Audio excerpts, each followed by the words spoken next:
Hello, this is the Stories Beside channel. I release videos every day for you. Subscribe and click the bell. It was the first days of June 2002. There was a strong heat in the city. So many children seemed to be a yard on their own age yet unknown. Everywhere were running, jumping, and shouting, and with precise voices of kids of all different ages, somewhere in the garage, and stood guys, teenagers, discussing the failed Los Angeles Lakers game. What had been shown on First the day before. On the playground, there were loudly frolicking kids about 7 years old. Behind them walked an older girl with a businesslike look, constantly interfering in their children's games, so that they do not hurt each other. On the benches sat a company of guys by the look of middle school students, playing family, throwing to each other a red rubber ball. A homeless man shouted. One of the guys sharply threw the ball to his friend. There was general laughter. The children were so loud that the grandmothers of the neighboring benches, all this cacophony began to annoy. "Get out of here, you fools." Aunt Wendy got up from the bench and approached the boys. "What can't you see? There are small children playing here." The boys didn't calm down. They laughed at Tony, who had managed to marry an alcoholic and become homeless. Of course, it was all just play-by-play, but still so funny that the boys laughed at the firewood and their bellies, ignoring the indignant look on Aunt Wendy's face. "Come on, Aunt Wendy. We're out of here," said Thomas, the rowdiest boy in the yard. "Let's go." "But what kind of words are you talking about? I'm going to talk to my mom, so I'm going to talk loud again," Thomas shouted after her. They're already leaving with their friends towards the garages. The noisy company left the yard. They were once again chased away for swear words and loud shouting by Wendy, the storm of the yard and the head of the house. "What are we going to do?" "Guys," Thomas asked the boys. "Let's go to the stone field," said Will. "Well, we'll decide on the way," answered Thomas. The boys went and hung around the neighborhood in search of entertainment, which of course they arranged for themselves. But whatever they did on those hot summer days, they were the happiest kids in the world. After all, it was vacation, which meant it was freedom. The summer sky was slowly changing, just as it was getting darker and darker. And yet, even at 8 o'clock plus in the evening, it was still quite bright. Not even 200 hours ago. The courtyard was full of children, hence the noise, the shouting, and the life. Now there were only 2 women, one of whom was Wendy, and 2 girls about 8 years old. They often stayed out late. The girls could sometimes go home at 11 o'clock p.m. And their names were Kate and Daria. They became friends, as if, somewhere in their subconscious, they felt they had a similar misfortune, a misfortune. That was dysfunction. The girls grew up in families with parents, alcoholics, who almost did not work, and without bread to water at the expense of handouts from the state, and money on loan from relatives and buddies of drinking buddies. And if Kate and parents were quiet and phlegmatic, and drunkards, then Dad and Mom Daria knew the whole yard. They loved to organize scandals in the yard so that everyone could hear their profanity. It was quite a spectacle for the neighbors. Most of them looked out of their windows and balconies in a civilized manner. Well, rare people tried to take away the grief of the spouses. One such brave woman was Wendy. She considered it a necessity to observe the situation in the place where children walked and adults rested. Often she had to contend with identified alcoholics. In the middle of the night, who decided to have a heart-to-heart talk with their friends. She also dealt with suspicious teenagers who came to lounge on the benches. And she was the one who kicked out the screamers and scandalizers, disturbing people's sleep the night before another workday. She was grateful, of course, but at the same time few people even tried to help Wendy. Wendy loved, would discuss with the neighbors these 2 girls lonely away from other children and playing in the yard until late at night. This fact disliked and frightened her, but she didn't know how to help the little ones, or what to do with them. What if a maniac showed up here? She looked at Kate and Daria on the swings, sharing her worries with her neighbor Lucy from the second entrance. Lucy was indifferent to the late-night outings of other neighbors' children. Indifferent where? "Oh, come on. It's not like you're posting." Exhaling smoke from a cigarette, grinned Lucy. "Oh, enough of me for all the manky." "There are little girls hanging around. with their clothes and holes all over the place. She was indignant. Look at the ballerinas. Look at Jacob. When was the last time they were sober? Wendy took a deep puff and looked at the card with a sad smile. Beautiful girl, so kind, so good. How could she be? Well, why do you look at these faces? Such to be certainly will not want to be, answered Lucy. It's time for bed, said Wendy. As usual, she went to the girls and asked them if it was time to go home. The kind-hearted woman realized that chasing the girls home to their inebriated and therefore inadequate parents was not the right thing to do. But it was at the same time the least evil of the two options available to them at the moment. Either Kate and Daria waited until it was so deep into the night, when their parents would normally be asleep, but risked running into dangerous people on the street. Or they come early and run into drunken profanity at best, but were still relatively safe. Such alternatives for little innocent creatures, upsetting Wendy almost every day, but there wasn't much more she could do for them. The next day, the yard was again full of workers. In it, as on a large theater stage, were lined up the usual mise-en-scene for those who liked to look out the window. Grandmothers were still sitting on the bench, teenagers were gathering near the garages, and on the playground small noisy children were playing. Even this noise had long been familiar to those around them. Another unpleasant incident disrupted all this order. It was not uncommon here. Maria ran into the yard, a girl of about 12 from a dysfunctional family. She was followed with heavy steps by a large, red-haired, short-cropped woman of about 50 years old. She was clearly angry, her cheeks red with anger and her eyes bulging. Said it all about her emotional state. These sounds, remotely resembling words, came out of her mouth and traveled all over the yard. A deaf mute lived nearby. Her name was Molly. She was often teased by the local boys, and some of them threw stones at her. That day she had a problem with Maria. For the girl immediately interceded local grandmothers, trying to stop angry Molly. But at the counter, the older women lashed out at the deaf mute. She first waved away, pushed their hands away, but then, saying something incomprehensible, sat down on a bench and calmed down. She took a breath.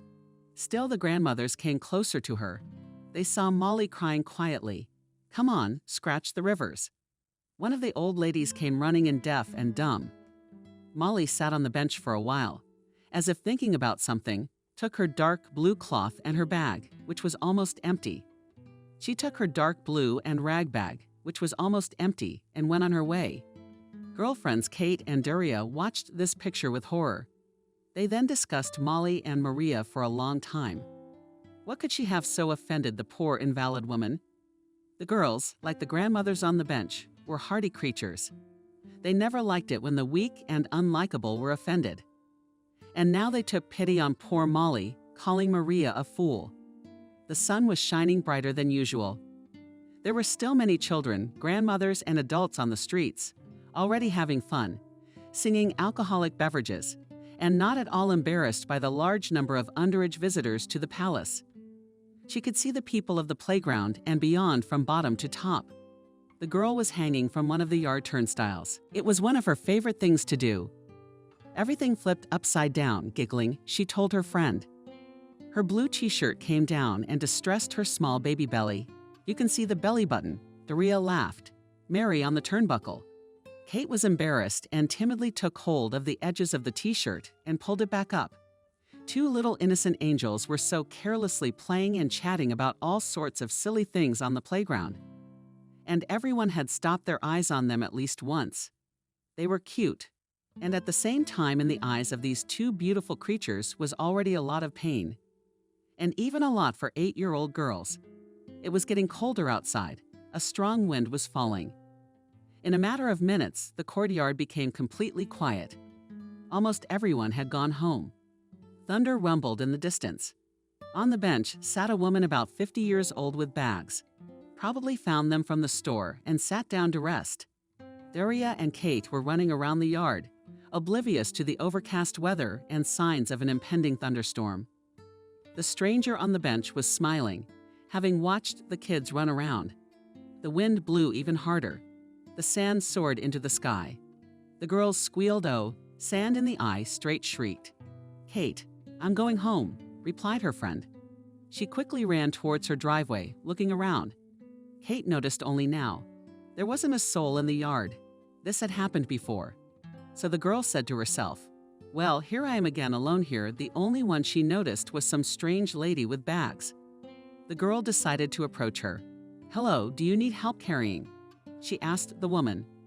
"Oh, I can manage, my dear." "What's your name?"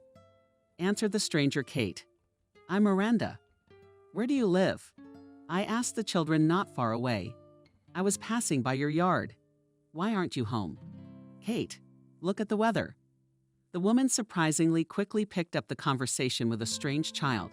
While with interest, looking at her clothes, hands, facial features, the expression of her face from gloomy became smiling and interested.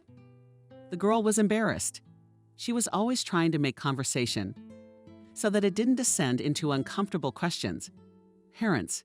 And now, when asked about her reason for not wanting to go home, Kate sadly thought of making something up again. She had been silent for a long time, and Miranda, noticing this childish, innocent embarrassment, replied, "Why don't you go home? There's a big hurricane coming anyway. Look, the sand has already risen into the sky. I'm not afraid. A few years ago, when I was like 4, I was alone on the street and it started. Well, then they took me away, but I almost flew away." The girl talked animatedly about the events of that terrible storm. "Well, I immediately saw that you are a brave girl. Now run," Miranda replied. Her face broke into a smile of delight. "Okay," Kate replied cheerfully. She walked slowly towards her house. The wind was still blowing. After a few more minutes, it started pouring rain in the city. Kate's parents, Anna and Jacob, were total scandalous alcoholics. The family was on the books as a dysfunctional family, and everyone knew their situation. The father and mother were quite young, and I was 40 years old and Jacob was 42. In addition to Kate, there was a boy named Tim. Where was he?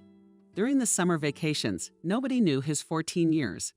Or rather knew, but only the same nobody needed wandering in the yards of his friends' teenagers. They would run around the garages, play soccer, and drink beer. Questioning the local strange man, Tony bought them 3 cans of wine at the store. When Anna met Jacob, they were both quite decent people and didn't drink that much. But genetics took their toll. Jacob's father was a heavy alcoholic. He caught almost all his scandals and quarrels with his mother, and one day he began to turn into that man. Anna, being an orphanage child, and therefore having no family model in front of her eyes, began to degenerate as a person. At first she drank with her husband to get less drunk. Then she became addicted to alcohol.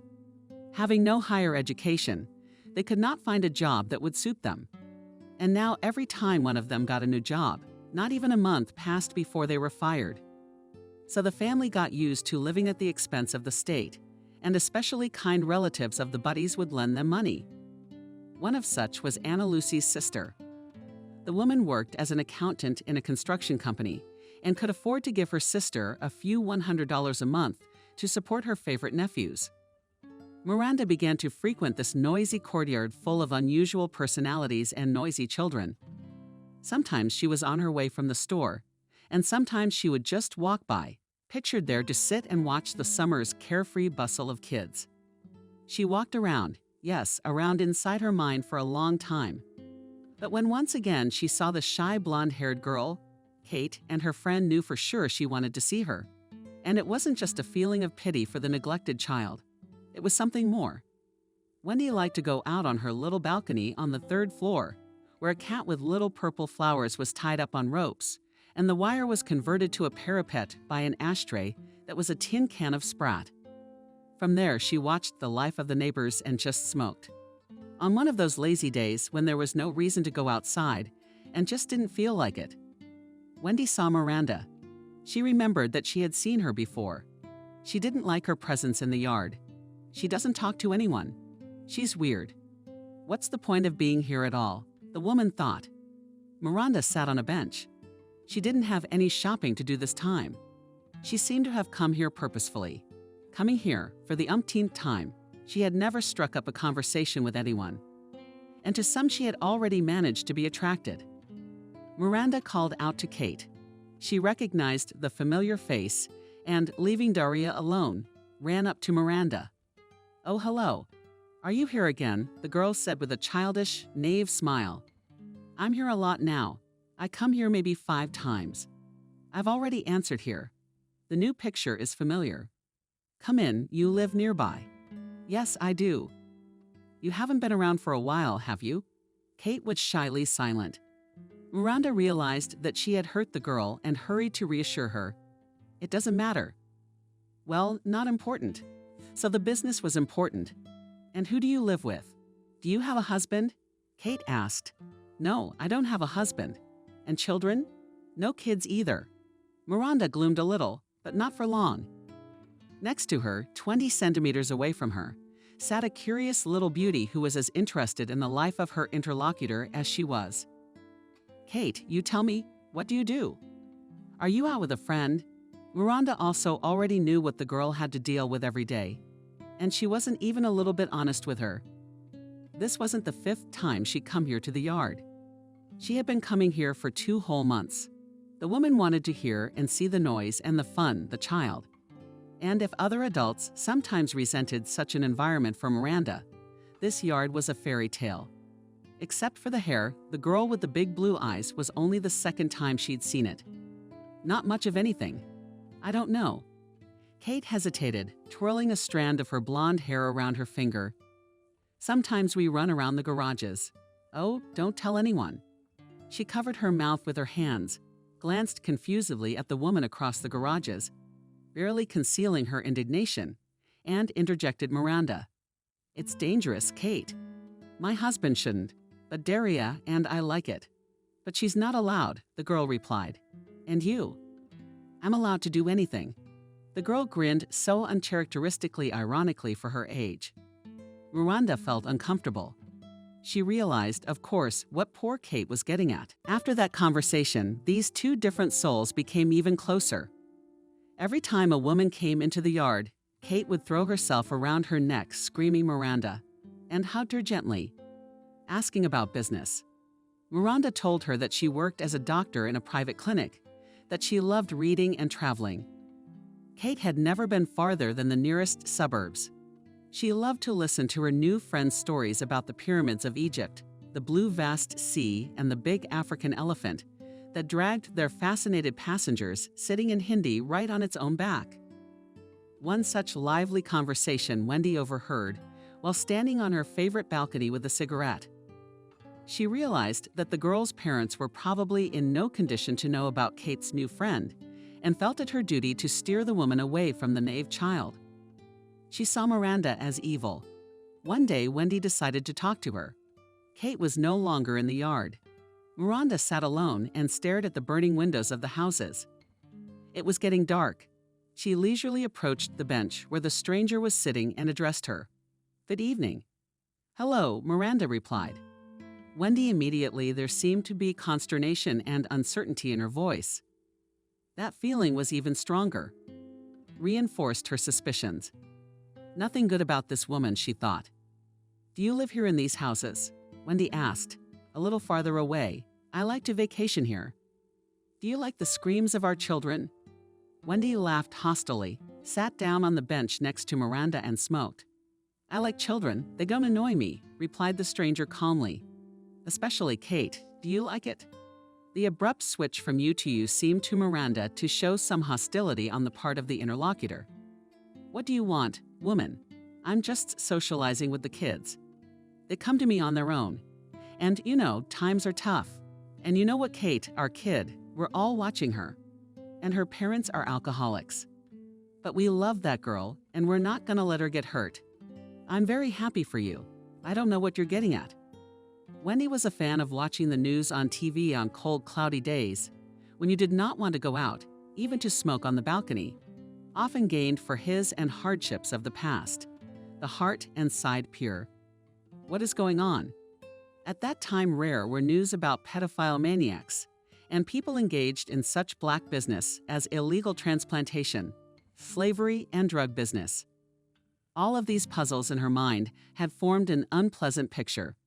She was now more worried than ever about the fate of abandoned children like Kate and Daria.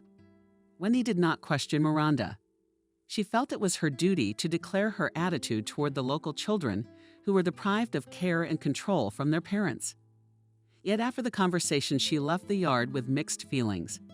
Or maybe really this woman was just a good-natured lover of children. But on the other hand, Wendy had seen a lot of things in her life, and once came to the conclusion that there is always evil everywhere and in everything. And now she did not understand the true intentions of the stranger, but as if she felt that there was something hostile in these intentions. Friday evening. It was as if there was a general picnic in the city. There were those who, without going out of town, even to the park, celebrated the beginning of the long-awaited weekend in the hot days right in their yards. The guests of our yard were no exception. Kebab cheerful and already a little tipsy. The crowd was making it right on the urn. Not too long ago painted bright green. Even though the time was no longer childish, there were still little kids running around the yard. They were the children of the very people who were making kebabs, heatedly discussing the latest news in the country and in their own yard. Is she the one who sat down? That's how he sat down. That's how he sat down again. Nick, what is it? Nick, what do the children want? That's about the kind of talk that came to innocent cats, little children. But they, being busy swinging on swings, running around and playing criminals, did not get into all the details of adult affairs. They only nodded among themselves when they heard swear words from drunken uncles and aunts. Kate was among these children. Her parents were very fond of summer vacations in the yard. One of the reasons for their addiction to such pastime was the most common laziness and impotence. Jacob and Anna did not like to go out for long periods of time beyond the yard or the grocery store, where they could buy inexpensive and tested alcohol. By 11 p.m., all the adults, they noted Friday, in the yard were pretty drunk. Their children were still out for a walk. They sat down on a separate empty bench and whispered anxiously about something, peering at the drunken groups of people they knew. Instead of cooking kebabs, it was noisier than it had been an hour ago. If the kids were quiet, the adults were louder, and it wasn't just talking. The guys, it was realized, were conflicted. The more alcohol these people put into themselves, the more they became bolder, more determined, and most importantly, more aggressive. Jacob was the one who yelled the most. He was hurt by the words of his friends, and he got into a fight with his fists. His wife Anna wanted to calm him down, but she realized that she could hardly stand on her feet, and she just did not have the strength to enter into the conflict between the men. Fortunately, this stormy dispute did not end in a fight. Jacob hysterically waved at his buddies, and Anna and Kate still stood for a long time. Sitting on the bench figures, urging to go home in the hands of the drunken father of the family was half-empty bottle, and he barely held it. The family's entreaties had no effect on Jacob, and he barely got up from the bench and headed deep into the houses unknown where and why. The next day, Kate was approached by a crowd of guys and girls about 12 or 13 years old. They smiled wryly, and some had embarrassment on their faces. "Kate, I think your dad's lying in the driveway," told my wife, and the others giggled that she didn't. She said thoughtfully and sadly, "Girl, yeah, there's your daddy lying drunk." Somebody in the crowd shouted, "Go look." Kate didn't go to the entrance of that house. She felt hurt and sad. It was shame for her own man. She was looked at and laughed at, jeered at, giggled at. And what was her fault? Toward her father, she developed a grudge that day, but she didn't know what to do with that feeling. Kate had hoped for years that things would change for the better in their family. She wanted to stop one day seeing those endless bottles of cigarette butts everywhere in the apartment. Kate wished that Tim's brother would spend less time with boys on the street. Wished they could all go to the movies together. Thought sometimes she was small, of course. The shy girl never shared her worries with her family or anyone else. The most painful thing for her was to see a prosperous mother and father walking with their children, daughter and son. She loved to observe such families closely, their habits, their gestures with a look. Somewhere subconsciously, she tried to understand what was wrong with her family. It is difficult for an 8-year-old child to make complex conclusions, and philosophize about the causes of certain events that occur in life. Therefore, without drawing any conclusions, Kate continued to live as normal children live, playing with friends, studying at school, and of course, dreaming. 2 weeks passed. Miranda did not appear in the yard. Wendy was telling the local grandmothers about how they were taking her out of the yard. Kate was constantly disappointed, going all day in the yard and not meeting this mysterious Aunt Miranda, who, like a fairy godmother, came down to her from the fairy heavens. Only the girl got used to a new bright person in her life. How did this man disappear? For her, it was a betrayal. But one day she came lightly down on the bench, a skinny, tall woman in a long blue dress and with a bag in her hands, filled with groceries, and exhaled heavily, as if she had been carrying heavy weights all day. Kate, seeing her from afar, rushed towards the bench. There was no limit to the child's delight. "Miranda!" shouted the girl, and abruptly braked, lunged right at the woman. They embraced and began to share with each other the news of the past days. Wendy wasn't the only one. Many did not understand this strange friendship and considered the stranger, if not dangerous. For a girl, this is a very strange oddity. Miranda herself at first could not answer why she had formed a friendship with this little girl. But those thoughts of doubt were quickly transformed. A clear purpose. Kate was no longer so shy to talk about her feelings, about her attitude towards her parents, and how sometimes she had to be ashamed of them. She had long considered whether to tell her about the unpleasant event that had happened with her father, because she had never before wanted to bring out the dirt and be frank about her family. But now that she felt complete trust in Miranda, the language had unleashed itself. Miranda listened silently to Kate and asked her nothing, for fear of hurting or offending her in any way. And at the same time, she was a very attentive interlocutor.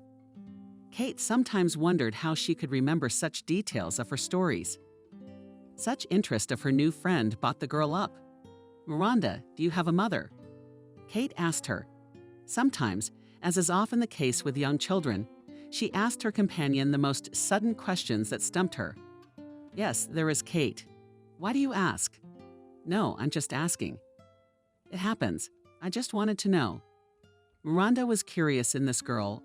Even the most seemingly insignificant things were said by this woodland creature. Not for nothing. And the woman began to slowly consider meeting her as fate. It happened one hot July afternoon. First, Daria friend Kate, which was not at all peculiar to her, walked in the yard alone. Local grandmothers were surprised by such an event. "Daria." Aunt Tanya called her. "Why are you walking alone?" "Kate, where?" "Kate wasn't here, I don't know." Finally, it got dark in the courtyard. Kate was gone. "I wonder where Kate is." Do she and Daria walk together all the time? Wendy wondered. "I don't know," replied Tanya. "Still, I'm worried." Wendy went home to the AG's house. Her heart was not in the right place. They didn't open the door right away. Anna stood in the hallway, in a green robe with her hair shot up. The picture before Wendy was not the prettiest. Empty vodka bottles were lying everywhere. Jacob was lying on the bed, unconscious. "Where are the children?"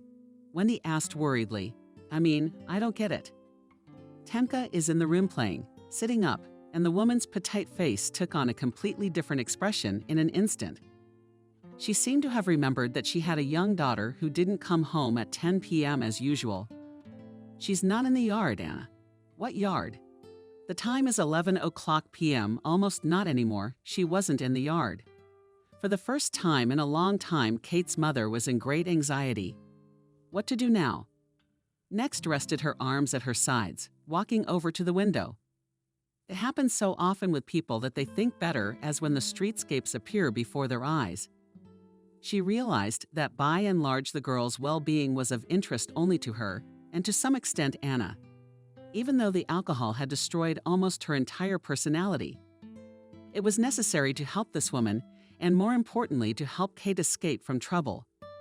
The first thing that came to Wendy's mind was that the mysterious Miranda could harm the girl. Now it remained to figure out where to find this Miranda. No one knew where she lived. It was only known that it was somewhere nearby. Tim came out of his room. The boy looked out from behind him. He had probably just gotten out of bed and had absolutely no idea what the neighbor was doing here and why his mother was in such a state. "Hello, Aunt Wendy. What's wrong?" "Mom," he looked questioningly at my mother. "Kate's missing." "Missing how?" "Well, she's an emergency." After saying that, Tim went to change his clothes. He must have thought that there might not be much time left, and then there was nothing to be done. So he decided to act at once. 2 minutes later, the boy came out into the living room. He looked at his father lying on the bed. He was in a state. The loud talking had almost woken him up. He realized that it was about his daughter, but he also realized that he didn't feel like getting up to go out, and his excuse to himself was that he wouldn't. Tim looked at his mom and Aunt Wendy. They were the only ones in the whole world who felt real concern for the girl. The boy spoke firmly, "We have to get out." In a minute, the three of them were outside and completely unsure of where to go. It was all her comrades. "I was told that she was picking on her," Anna lamented. "What kind of creature and about what?" asked the boy. "Yes, Miranda is a woman. She and Daria and Kate socialize in the yard." "What? What does she want with little children?" "Rascal bastard. I think I know who we're talking about. Me and the boys saw her the other day. She was going into a house with some kind of archway. I remember Tim." "Yes. There's a reason you're wrong everywhere." Tim, with a bitter smile full of worry, said his mother, "Let's go there quickly." In the last 10 minutes, Anna had managed to sober up completely. Her perpetually detached look had changed to a look full of centeredness and desire to find her daughter. It was a brief rebirth into a real mother, ready for the sake of her child to make any sacrifice. The three almost jogged to the very house where Miranda supposedly lived. Wendy and Anna knew an elderly woman from that driveway. Of course, she was already peacefully asleep at the time, but there was nothing to be done. A child's life was at stake. They called apartment number 5. "Adriana, open up, please." "You're crazy. Perverts." You can see the voice of an older lady approaching the door. "Adriana, it's Wendy. Their daughter is missing." Wendy said impatiently. There was complete silence in the apartment. A moment later, there was a rustle and a heavy sigh from the landlady. She barely audibly muttered, "All right, I'll open the door while the children are here." The door was opened by a short, skinny woman of about 75. Her face was hollow with traces of former beauty. Her gray hair was rather short, but her evenly trimmed bangs, which adorned and ennobled her not young face, caught the eye. In appearance, she was good-natured and calm. "But I that my darlings, I did not see your daughter. I rarely go out." Adriana answered, "Do you know where Miranda lives? A woman in her 50s. She's been here a while. I think I asked her, but what is she?" "Is that what you're here for?" "I know, only she has nothing to do with it." "And you're a grandma. How do you know?" Anna started. The son hurried to calm down the nervous mother, who was on edge from the moment she learned about the disappearance of her daughter. "Mom, stop it. It's not about that. Miranda lives 1 floor above me, but you don't touch her. She's here to help me and feed the kitties on the street." Adriana wanted to say something else, but her uninvited guests were already hurrying up to the 3rd floor. Miranda opened the door almost immediately. "Good evening. What can I do for you?" Without a word, Anna, who stood in front of her, rudely pushed her into the corridor and walked briskly into the room. Miranda understood everything. She didn't resist or get in the way of these people. She understood. They had come looking for her favorite kitten. A few seconds later, Wendy and Tim entered as well. All three of them had been looking for the girl in Miranda's apartment, but saw that not only was she not here, but there was no sign of her. "I may ask what or who you are looking for in my apartment?" Miranda said, breaking the silence, the desperation of the girl's searchers. "We were looking for my sister Kate." "Sorry, we thought you had her." Tim replied sadly, "How did Kate disappear?" "Not that." The woman was surprised. "What do you know?" Wendy replied sharply. Her attitude towards Miranda was still prejudiced. "I've been in touch with the girl. She told me different stories. What did she tell you?" "You say we're going to lose her." Anna turned to the woman emotionally and with her hands on her head, slumped down on the blue couch that stood against the wall. Talking about some cars on sticks, She said she really wanted to go there but didn't know who to go with. Anna, Aunt Wendy, and Tim looked at each other. They all realized what kind of cars they were talking about.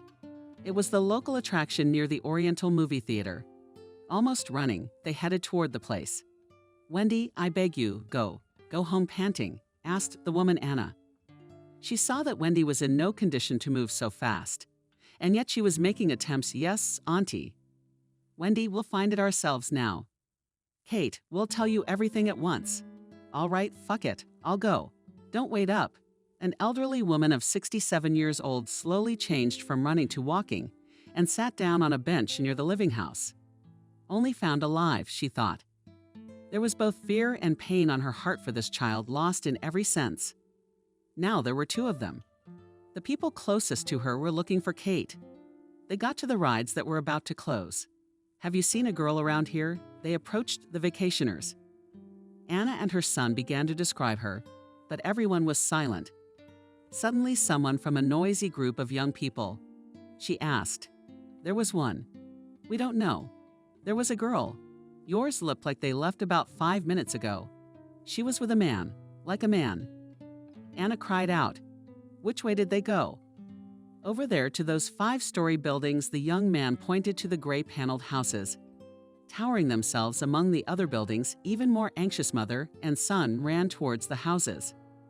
They both knew. One of them had a dormitory run to this building. They rushed into the courtyard. Luckily, they saw Kate standing there with a suspicious man in his 30s. "You bastard. Get away from my baby. I'll call the police, you bastard." Anna threw herself at the man and he ran away. "Where are your eyes going?" Tim was moving towards him, but the mother shouted, "Tim, stop.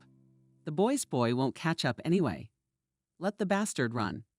At home, the unhappy Kate was waiting for a conversation with her mother, and already having smelled something wrong, conducted to her father. After half an hour of screaming at the girl, the parents left her and went to bed. The clock in the living room showed 13. The next day, Kate did not leave the house. Miranda was worried about her. She sat in the yard for a long time, and then when she saw Aunt Wendy come into the yard, she immediately rushed over to her. "Wendy, hello. I'm sorry, I'm very worried about Kate." "What's wrong with her? Did you find her?" "Yeah, we found her all right." Wendy wasn't saying much. "And where is she?" "There's Daria playing alone again." "I don't know." "What do you care about other people's little kids? Why are you talking to me like that? What right do you have?" Miranda was indignant. "I just don't understand why you want this girl. She is not your daughter, not your relative. You don't know her parents. What do you want?" "I know Kate. She's an 8-year-old girl. You're not her company. What do you want from her?" Miranda kept repeating the same question. But Miranda didn't want to take on the role of a defendant trying to prove her innocence. Her parents are alcoholics. They almost lost the girl. What if I hadn't been there? Wendy remained silent. She realized that there was truth in the woman's words. Miranda continued, "And I have grown to love this girl, and I worry about her. I see how hard it is for her. She doesn't even want to go home when it gets dark. You see all this and you say to yourself, they're other people's kids. You don't have to interfere, but I'm just talking to her. To you, her mother's drunken face and abusive father are the best thing for the girl. You're asking me what I want. What do you want? What do you want? Do you want me to stop talking to her? Would that make her life easier? I don't know. I sense danger in you. Kate just needs a friend. She needs someone who will listen to her and understand her.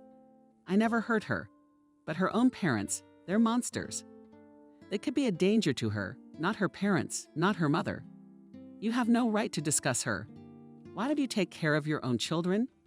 Wendy decided to talk about it not because she did not understand the elementary rules of ethics when she became acquainted with a person. You should not bring up serious topics without knowing anything about his fate. No, she asked the question because she wanted to expose Miranda. To understand what motivated her to communicate with Kate. It's my private life. I don't have to answer to anyone. All I'm saying is that Kate's in danger. I want to do something to help her. Both women were left with their own opinions and feelings after the conversation. But Miranda was more right that day than ever. In fact, her words became prophetic. Kate did not leave the house, and the next morning and evening, no one had seen her for over a week since she had met a man on the street near the yard who was extremely dangerous to small children. She had met death itself, which she had managed to avoid thanks to a new friend named Miranda, Aunt Wendy, and her own mother and brother. But nothing good awaited the girl at home, and life had not changed for the better. In the morning, the father and mother were even angrier and more aggressive than at night. They had both sobered up. Anna told her husband about Kate's adventures in detail, and here was the intention to teach the daughter a lesson. These individuals did not want to think about the fact that their daughter was first of all a small, not thinking child who required attention, care, and most importantly, upbringing. They wanted to take out their anger and dissatisfaction with life on Kate. And that was that.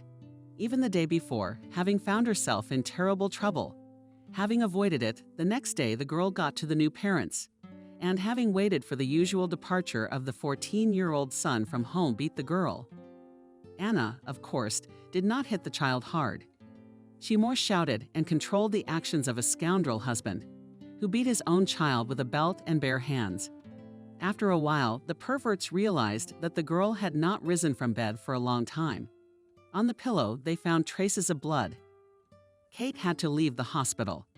She received serious beatings. The cruel parents worried not at all for her health, the girls as much as for the fact that they would have to answer for their actions to the doctors, and maybe even to the court. Before going to the hospital, of course, they had to come up with some sort of legend to explain such severe injuries on the little girl's face and body. The doctors in the emergency room looked at each other. They weren't just looking at the child.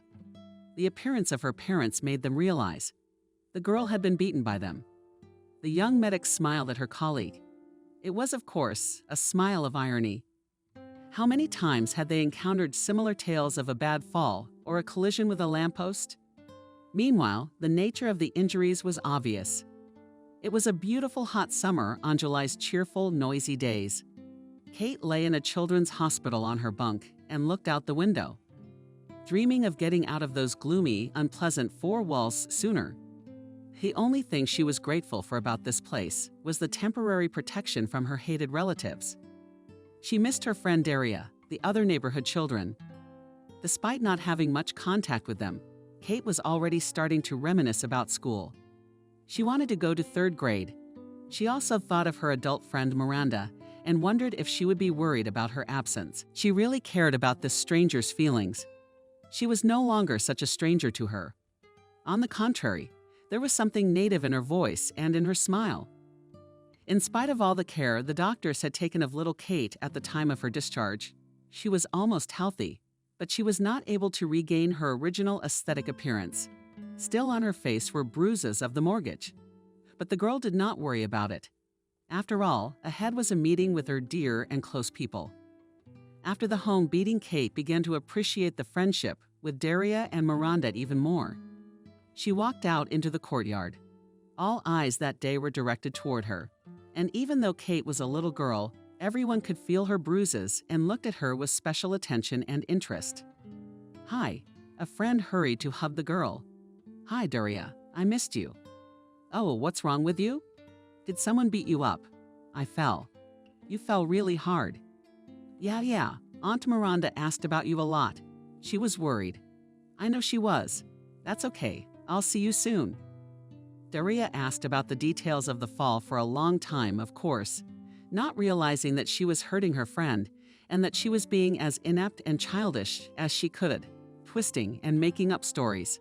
So uncomfortable and hurtful. Kate hadn't been in a long time. She caught herself in a complicated and unchildlike thought. I already have to lie to hide all these nightmares from others. And with that, she firmly decided, I don't want to lie like this for the rest of my life. But as usual, she didn't know what to do to make her life, which was still just beginning, change for the better. Miranda was not in the yard that day. This circumstance upset Kate. Still, she was glad to be back in such a familiar and native place as the courtyard. At the same time, at the sight of the entryway of her own house, she grew gloomy and depressed. Even her feet were showing. And with all her body and soul, she wanted to stay away from that place. which he was left in the yard. As always, almost the last one to arrive, she made her way to the entrance. She felt bad thoughts overpowering her. There was panic. Each step was given to the girl with heaviness. It was as if more and more shackles were being shackled to her feet. She stood by the front door for about 5 minutes and pondered. I don't want to go there. I really don't. I'd rather live on the street or at Aunt Miranda's. I don't want to live with them. I hate them. Why isn't Aunt Miranda my mom? It would be better for everyone. For the first time, a thought occurred to the girl. It was so strange and yet logical. To live with Aunt Miranda. She did not want to impose on anyone and realized that her thought would not turn into reality. Meanwhile, tired, long ago lonely, and unhappy doctor-gynecologist counseling pregnant and planned pregnancy women. Lying in her dark room on a soft couch, she stared up at a black dot on the ceiling. Her eyes were so focused, as if she was contemplating her future life in that dot. In fact, she was. She liked to think, dream, fantasize. On a weekday after work. And as a rule, everyone had her even well mapped out. The available thoughts ended with painful digging herself and reminiscing about the mistakes of the past years. So she started with a vague future and ended with a heavy past, which now and then pressed an incomprehensible weight on her. Now, it was true, her habitual thoughts were often supplanted by thoughts of little but very brightness. Youngsters from the sun named Kate. She was alarmed at the sudden disappearance of the girl. Still, she was always glad to think of her and the innocent nonsense she loved so much. Their meeting took place almost 2 weeks after the next time they saw each other. Miranda, meeting the girl near their favorite shop, was both pleased and chagrined. But she did not question her about anything. Kate, as usual, started talking about her love of butterflies, about the bright star she had seen the day before in the sky about classmates, and about how she wanted to go to school and was thinking about how difficult it would be for her in 3rd grade. Miranda, like the girl herself, acted like her little one's face. Her friends didn't change, even though it was difficult for her mentally. As Kate told her her next stories, she had conjectures, conclusions, and possible solutions. It was them. It was her inadequate parents. Swirling around in her mind were angry women. Only it was just like Kate's. She had no way out of this terrible situation, in which an innocent child suffered and had long since chosen the streets of the neighborhood, in which dysfunction and danger reigned supreme. Always those girls snooping around. The locals were talking about Kate and Dasha. They didn't like it, and they understood the reasons for the girls' new wanderings on the street. But no one wanted or saw any point in doing anything to help them. And why should they? The kids had parents. And that meant that everything that could happen to the children was only on their conscience. What's fair then? The first person who really took an interest in Kate's plight was Miranda. She was lonely. Not long ago, her husband had left the woman. They'd been married for 20 years. It was a difficult decision for the two of them, especially Miranda. She loved Will. She gave him all the comforts of home, warmth, love, care. But most importantly, since some time for Will was to hear, finally, the cries of the baby, though beautifully furnished, but so quiet apartment. Miranda was 52. The last few years had been the most active for her in terms of having a baby. She had convinced herself and her husband that everything would work out, even though she was at such an inappropriate age for childbearing. A year ago, William turned 51. Do you realize it's a shame to have a baby at this age? What? Ashamed. Miranda quietly, timidly, and at the same time with a slight note of complaint turned to her husband. So you're ashamed of me? Miranda, you're not. I'm just tired already. Of what? I'm 47. You're 51. We should just calm down, you know. All I know is that we can't give up. All the money that's been spent on this. Exactly, William said. What's the point? It's no use. This conversation was especially bitter for the women. They had been married for so many years. And now, after the hurtful words, the union had a good chance of falling apart after many years. William also worked in midwifery, and lately it had become hard for him to do this important business of delivering women. After all, his beloved had never given him a child. The decision to leave Miranda was not easy for him, but he did not make it overnight. William simply postponed it for another year. He loved her, but her prolonged and hopeless infertility sometimes frustrated him to such an extent that the only solution he saw was separation. Will felt himself growing colder to his wife, to her problems, to her successes, and even her joy when she smiled and laughed. All he did was squeeze a smile out of himself. 52-year-old gynecologist Miranda Feedy. Of course, she saw Lyubimov's changes, but she didn't want to accept them. She let him go with the thoughts that he, like her, was tired of being devastated. At first, Miranda supported the former spouse, calling him and inquiring about his health mood. But things changed. In a moment, she learned that her native beloved William will marry for the second time, and the chosen one was a young girl, a nurse named Kelly. Miranda knew her, and I knew her. They often saw each other at the order of authorship. The girl was sweet and modest. She was pretty, but she was immature, felt nothing for her but reveled in her youth. She had no idea that a certain nonverbal relationship had already developed between them, that little by little was destroying her already shaky marriage. Miranda later learned that Kelly was pregnant. She made a difficult decision for herself that day. She moved out of the neighborhood where she and Vidya had met and lived, where she had worked for over 10 years, and had been calling for a private perinatal clinic for a long time. And she, as if sensing that one day these people would be useful to her, did not refuse them, citing the impossibility of getting a job with them due to various difficulties. Miranda began to breathe hard again, and again stumbling over her ex-husband's personal life information. It became unbearable. William tried to avoid her so as not to hurt her feelings, but they worked in the same place. This meant that meetings, though rare, were inevitable. She moved to a disadvantaged neighborhood, but living there was geographically convenient for the weekday commute. Here she saw for the first time this little girl, who touched the most delicate strings of her soul. The thought of children never faded in her mind. She still wished to have a child and even planned to go to an orphanage. But the acquaintance and further nice, kind conversations with Kate all had postponed that trip. She was already interested. There were other children.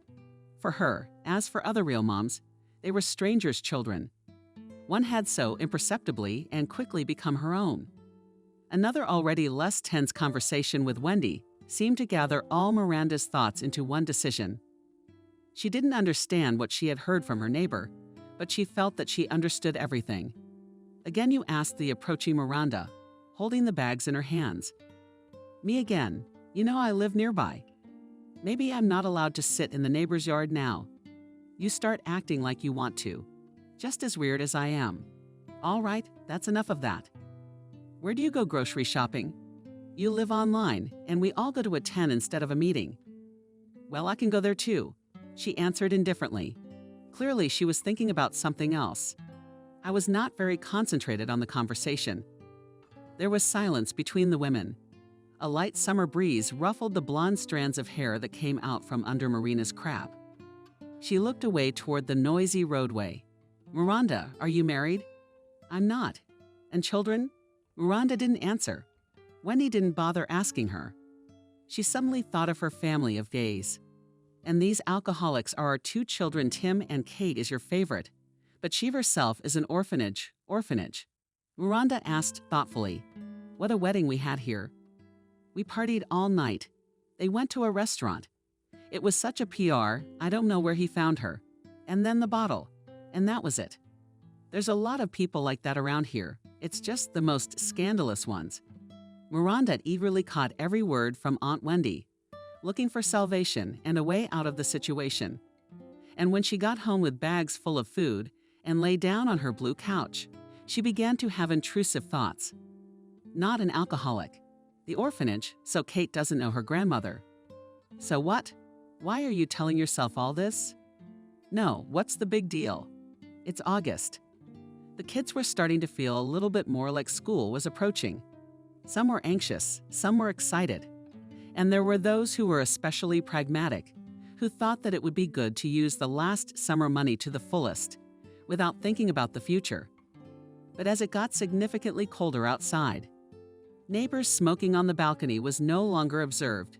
In the yard, such a noisy, large crowd of children became noticeably quieter and calmer. It was a quiet, calm, and cool day. Kate went outside in a light pale green jacket. Daria was not in the street. She was walking alone, daydreaming about something, and occasionally daring to step into a sprint. Her mind was whirling merrily, swapping one for another. Childish, funny, ridiculous, and just plain fun thoughts. Miranda came later. She called out to the girl. "Kate, hi. How are you doing?" "Miranda, hi. I'm good. How are you?" She walked over to her friend and saw that she looked puzzled about something. Miranda had been really thoughtful since morning and afternoon at work. And now that she'd met Kate. "Miranda, you look sad," the kid said. "I was just thinking, my good ones." "About what?" "About you, Kate. I think about you a lot now about me." "What's there to think about me about?" After a moment, the woman said uncertainly, "How are you like me?" "Yes. Do you like star butterflies too?" The girl smiled. "No, my girl. You and I are alike in more ways than just that. You're my kin, you're my kin." Kate didn't understand what Miranda was getting at. Miranda was silent. She was uncomfortable with something she had already considered several times, something that had been long ago decided by her. Now it was so hard to voice to this trusting little angel. So reluctant to deceive her.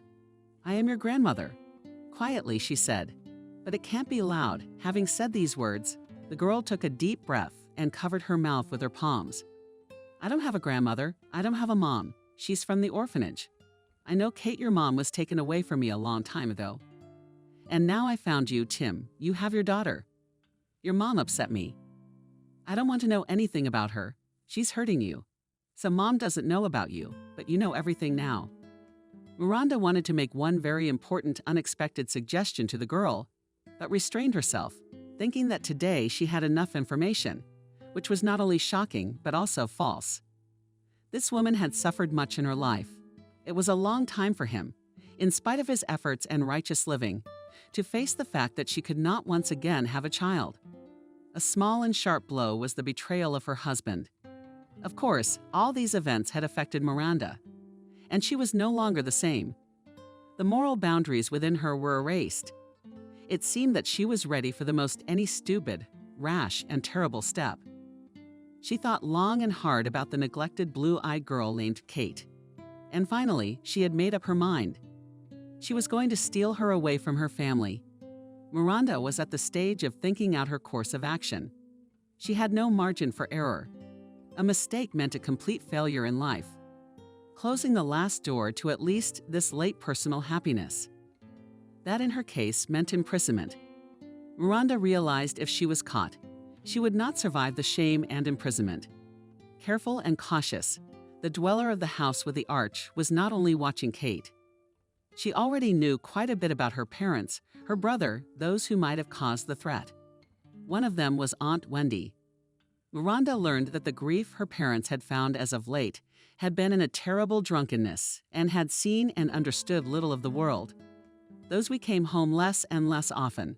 Rumors that Anna and Jacob were in an inadequate state spread from bench to bench, from yard to yard, with the speed of the first August leaves falling to the ground.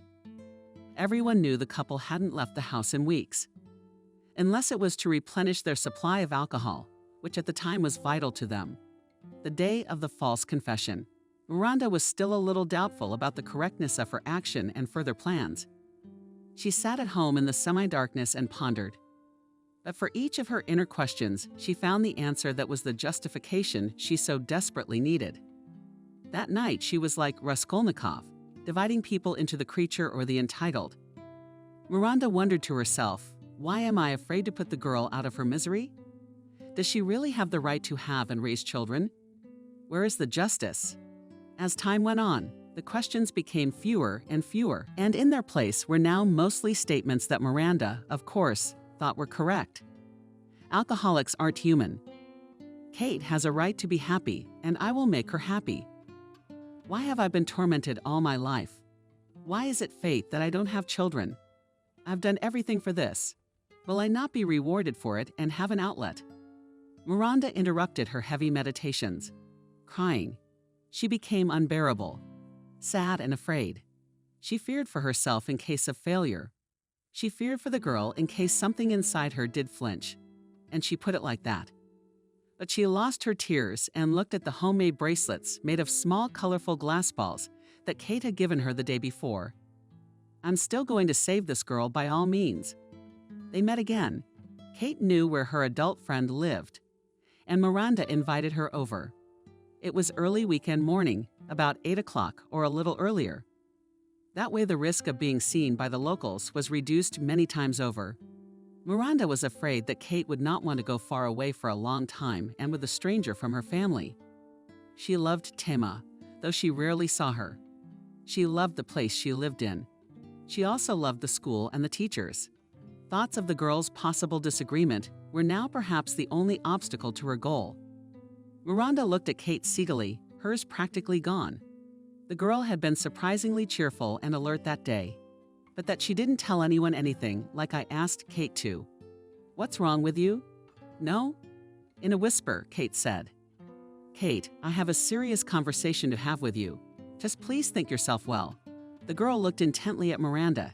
Kate, I want us to go away, go to my place. This place outside the city forever. Asked the girl.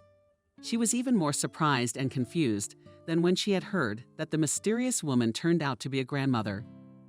This question was one of those that Miranda had not thought through at all. What was the best answer? To lie again or to tell it like it was?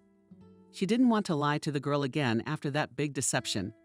But her reaction scared her. Kate was terrified, and in her eyes she could read it. A sudden sadness came over her. She was a child after all. And her parents, no matter how they sometimes showed themselves, were her family. And most importantly, she loved her brother Tim. Not for a year, or maybe 2, I want to, and then we'll come over. What will Mom and Dad say? I mean, they'll fight. I've talked it over with them. Unfortunately, there's no time for goodbyes. If we don't leave, we'll never leave now. A decision. The girl laughed for a long time and looked at the floor. Occasionally, she glanced at Miranda, and the latter just stared at the unfortunate child whose life could change abruptly in a moment. And what was wildest of all, she had to decide her fate here and now. Okay, we'll go, I've decided. Miranda exhaled deeply and trying to hide her extreme satisfaction from the psychological work done. The woman already had everything ready. Clothes, warm summer shoes, hygiene products, books, skew to the road. All this fit into a dense bag and a large backpack. Miranda did not want to attract unnecessary attention with a big bulky suitcase. Her task was to leave the city limits with her child as discreetly as possible. They boarded a bus first, then another, then a third. That too was part of the precaution. But on the bus, there was no need to show identification. After all, it was dangerous to leave any traces in the form of information about themselves. Miranda had distant relatives she had visited when she was young. It was a village far from the city. Not abandoned, but dying out. Mostly old people lived there. And life there had a slower and more measured pace. No one quarreled, no one fought. People went about their daily lives and went to the store 5 kilometers away. They talked to each other on the benches. And sometimes they just admired the view from the window. They watched the birds of the sunset from the branches of the trees. If someone was in the habit of coming here every 10 years, that person would not notice that something was changing. Even the villagers appeared the same. After decades, there was a magic to this place. The townspeople called the village by the humble name of Bull's Bermuda Triangle. Kate, to the delight of her new grandmother, had been like a child in her first days in the village, neither picky nor fussy. The environment was calm and quiet, but it was quite difficult for an 8-year-old girl to change her routine. Miranda drew water for the 2 of them from a well. Washing had to be done in a narrow wooden house with a wooden floor. On a stand lay an old mill. There was a bar of white soap stuck to it, which had already turned to stone, making it impossible to wash properly. Fortunately, Miranda had all the necessary hygiene products with her. She loved wood to heat the house. It was a most amusing sight for urban Kate. She'd seen wood chopping, of course, but only on TV. and they were all strong, sturdy men. And here the grandmother herself was engaged in such unladylike labor. After a couple of days of living in the cabin, which was, by the way, despite all the inconveniences, quite cozy for living in it, Miranda and Kate had a conversation. The woman wanted to secure herself and her once more from the people who would certainly be looking for them. Glasses of delicious toffee tea were left on the table. Kate returned to the house after a hike to a nearby grove. But what found mushrooms only one girl sadly showed her grandmother. "Do not worry, come fall. We'll go with you to the forest full of them to pick them." Kate sat down at the table. She took a glass in her hands and began to give up steam, going to the hot toffee tea, inhaling with her nostrils his beautiful forest scent. Miranda looked at the girl and thought about the fact that she was still in danger. What if people came? What if word of the girl's disappearance was already going around the country? She remembered that look of instant sobering and a mother ready to kill her Kate when she came to her in that one. What was she capable of? She didn't know. One had to be reassured. No matter how calm and detached the inhabitants were, anything could happen. "Kate, I have something to ask you," Miranda said shyly. Kate had already drunk tea and started on the cookies. "Aha," the girl replied nonchalantly. "You could call me Mom." Kate could not answer this question immediately. A week ago, the person sitting across from her was just Miranda. A few days ago, her own grandmother, and now she was asking for something more difficult for a young child to understand. "I know it's difficult, but it's necessary. But I have a mom." Miranda did not coax the girl. She decided that she herself would indirectly encourage Kate to do so. Now she addressed her not only as Kate, but also as daughter. She looked quite young for her 52 years and afterward. "Kate, it was so wild for me one day to still address her as Mom." Kate's appearance also underwent a change. Long hair going all the way down to her elbows. Hers was now short and the ends barely touched her shoulders. Meanwhile, while Kate and Miranda, drinking tea in the village cottage, heated by the seal of the couple, and only noticed that the daughter disappeared from the house and did not appear for more than 3 days. To make such a conclusion, they were helped by Tim. The boy, too, had been leaning here and there with his friends all this time. And it so happened that he just ran from the hallway to his room or slept there, and also quickly removed in the morning to the street. The boy was exposed to the influence of drinking company. There were 16-year-olds among them, and they all knew about beer, vodka, and cognacs firsthand. Tim got bored, just hanging around the streets of the neighborhood. So he joined the older guys. Now his summer everyday life consisted of fun drinking with grown-up guys and girls, mopeds, and alcohol. Theme: all these 3 days felt something wrong, but could not understand what was wrong. She was living her own life, where there was almost no room for family. And although he loved Kate, but for a while he forgot about her that day when he decided to relax at home longer and play an online game with friends. The older brother remembered that his little sister didn't annoy him like before, didn't ask him about anything, and didn't ask to sit at the computer. He didn't see her in the yard when he came home. Tim went into his parents' room. They were both in the mid-afternoon state. "Mom, Dad, where's Kate?" Anna got up on the bed and held out her palm from behind the back of her eye. "Kate. Jacob. Jacob, have you seen Kate today?" The man, awake, still didn't understand what the housemates wanted him to do. Kate, gone. Don't you understand?" His wife yelled at him. "What do you mean she's gone? She's not missing. She's walking around the yards."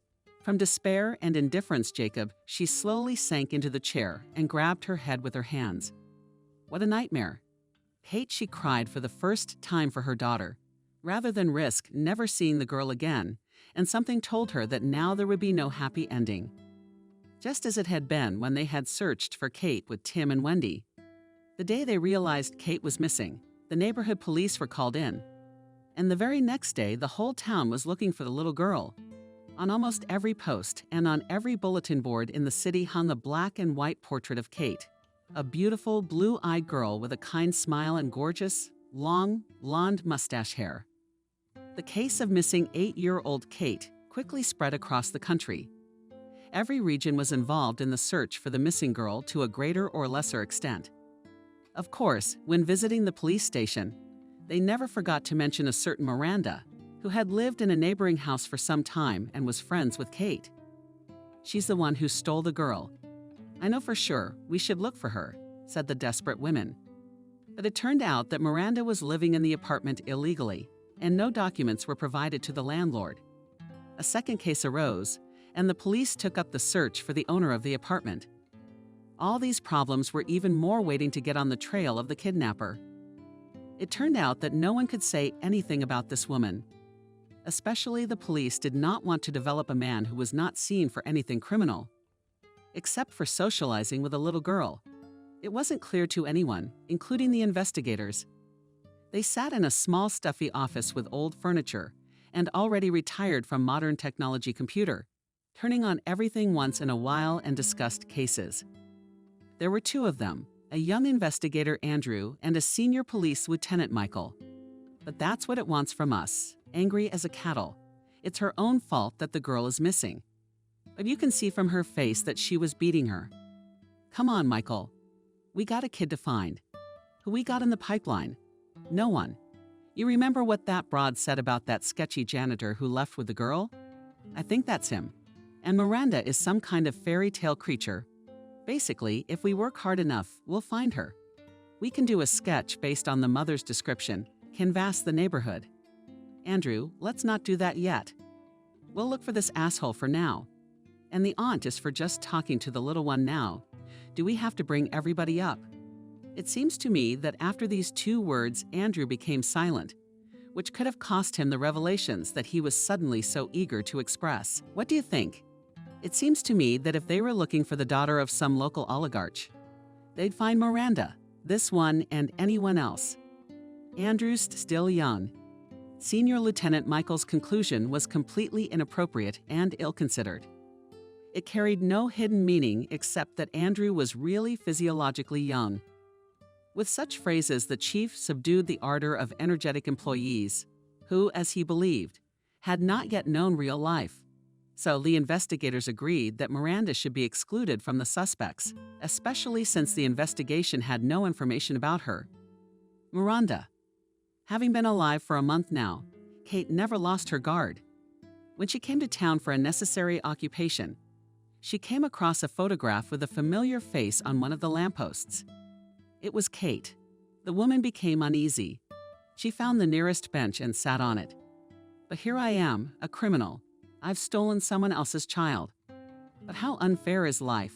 Miranda in general lately more and more agreed with that inner self, which once pushed her to deceive Kate, and later to kidnap her. She played the role of savior, sincerely not understanding, and not accepting the outside world and people around. All people seemed to her not decent, evil, and worthy only of punishment and retribution. And she also fell in love with the word fate. Everything that happened to her and her Kate, she called this word. But none of it was a dialogue with her friends or coworkers. It was a dialogue with herself. Talking to Miranda was not something she was afraid to do with anyone. Getting unnecessarily caught up with people in whom she saw only hostility. The town Miranda traveled to was small. The local police knew about the village, but they did not disturb this small world cut off from civilization. We won't stick anything in the village. There is nothing there to scare the locals with all sorts of passions, the head of the department told her charges. 3 months passed.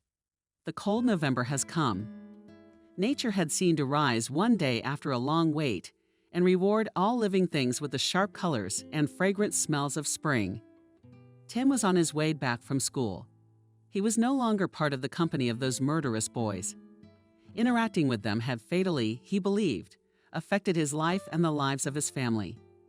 He walked down the dark corners of the streets, and his heart could not, with the pain of the darkness, remembered his sister again.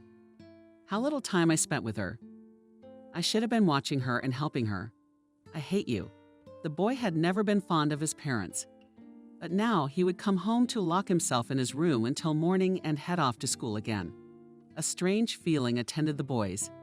It was as if Kate had ceased to exist for him. He still hoped that she would show up one day, but that hope was fading with each passing day.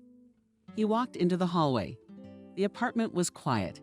Street concerts, squabbles, and shouts carried from the neighboring courtyard. It had been a long time since the neighbors had been heard.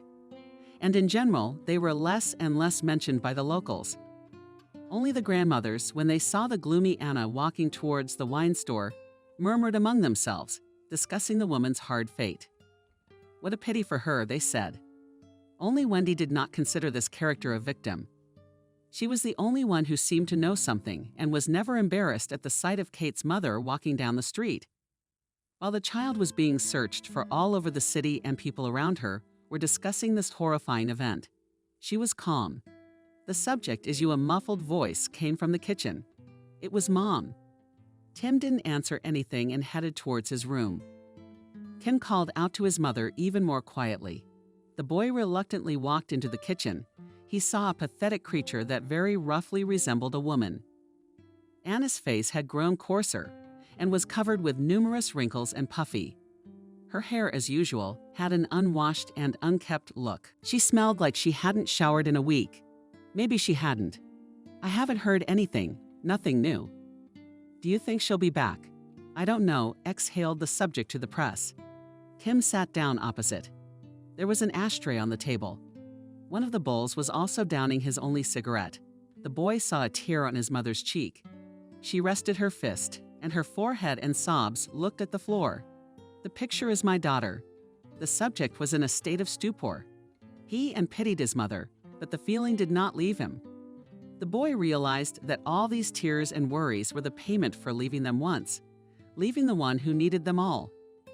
Even though he saw in his mother a kind of rebirth, it had even pleasantly surprised him at one point.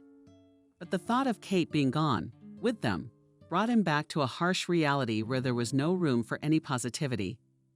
Still, he instinctively got up from his chair and walked over to Tim's mother, put his arms around her, and whispered, "It's not your fault. Don't torture yourself. I love you." November replaced December, and later winter replaced spring. It was especially painful for Kate's family to spend time in the backyard of the house, the very noisy realm of children where Kate loved to spend time. Both Tim and his parents. After several times visiting the palace, they decided not to go there anymore and began to avoid the place. But time moved inexorably on, turning fresh wounds into scars and fresh memories into emptiness. Kate grew up and well. When she turned 15, it wasn't enough to have her mother's books and an old TV with 2 channels. The girl had no friends and no phone. She was a real schoolgirl. And if her mother wasn't around, she would go feral. Miranda became sick more often. The woman was 61 years old. Her only help and doctor was her daughter Kate. She left inside her this fear for her beloved and only being on Earth, and in 7 years never made friends or even acquaintances. And if Kate was enough for her and replaced her friend, companion, assistant, and psychologist, the young, beautiful girl was just hungry for new acquaintances and a new, modern, comfortable life.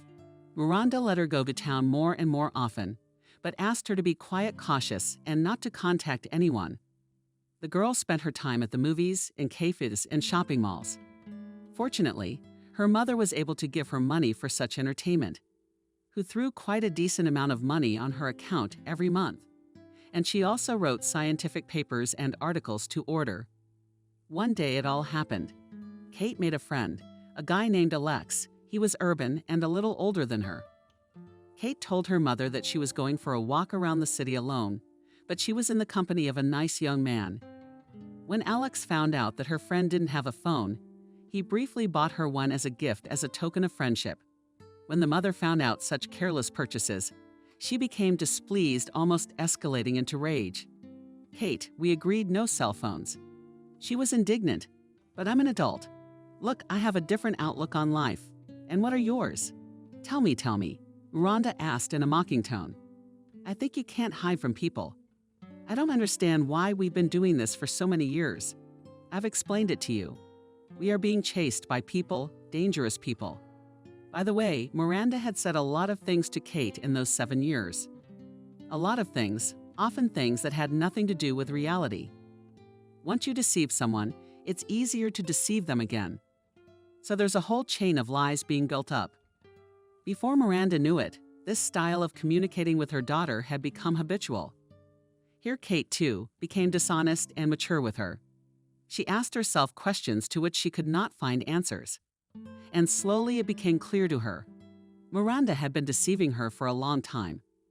Lately, the girl had even become annoyed by her excessive concern for her. Constant warnings and advice that sounded like orders. Phrases, "I'm worried about you. You're my only family, and I wish you nothing but good things." Being always comforting, we kindly began to push her away. Dangerous people. What kind of people are these? Maybe you mean your daughter? Which daughter? Miranda, upon asking Kate about it, immediately realized that Kate meant her alcoholic mother. And she was quick to correct herself. "Anna, I was starting to forget that she was my daughter." This conversation had been on her mind for a long time. She did not understand how you could love your granddaughter and forget that you have a daughter. She now had even more distrust for the man she was living with.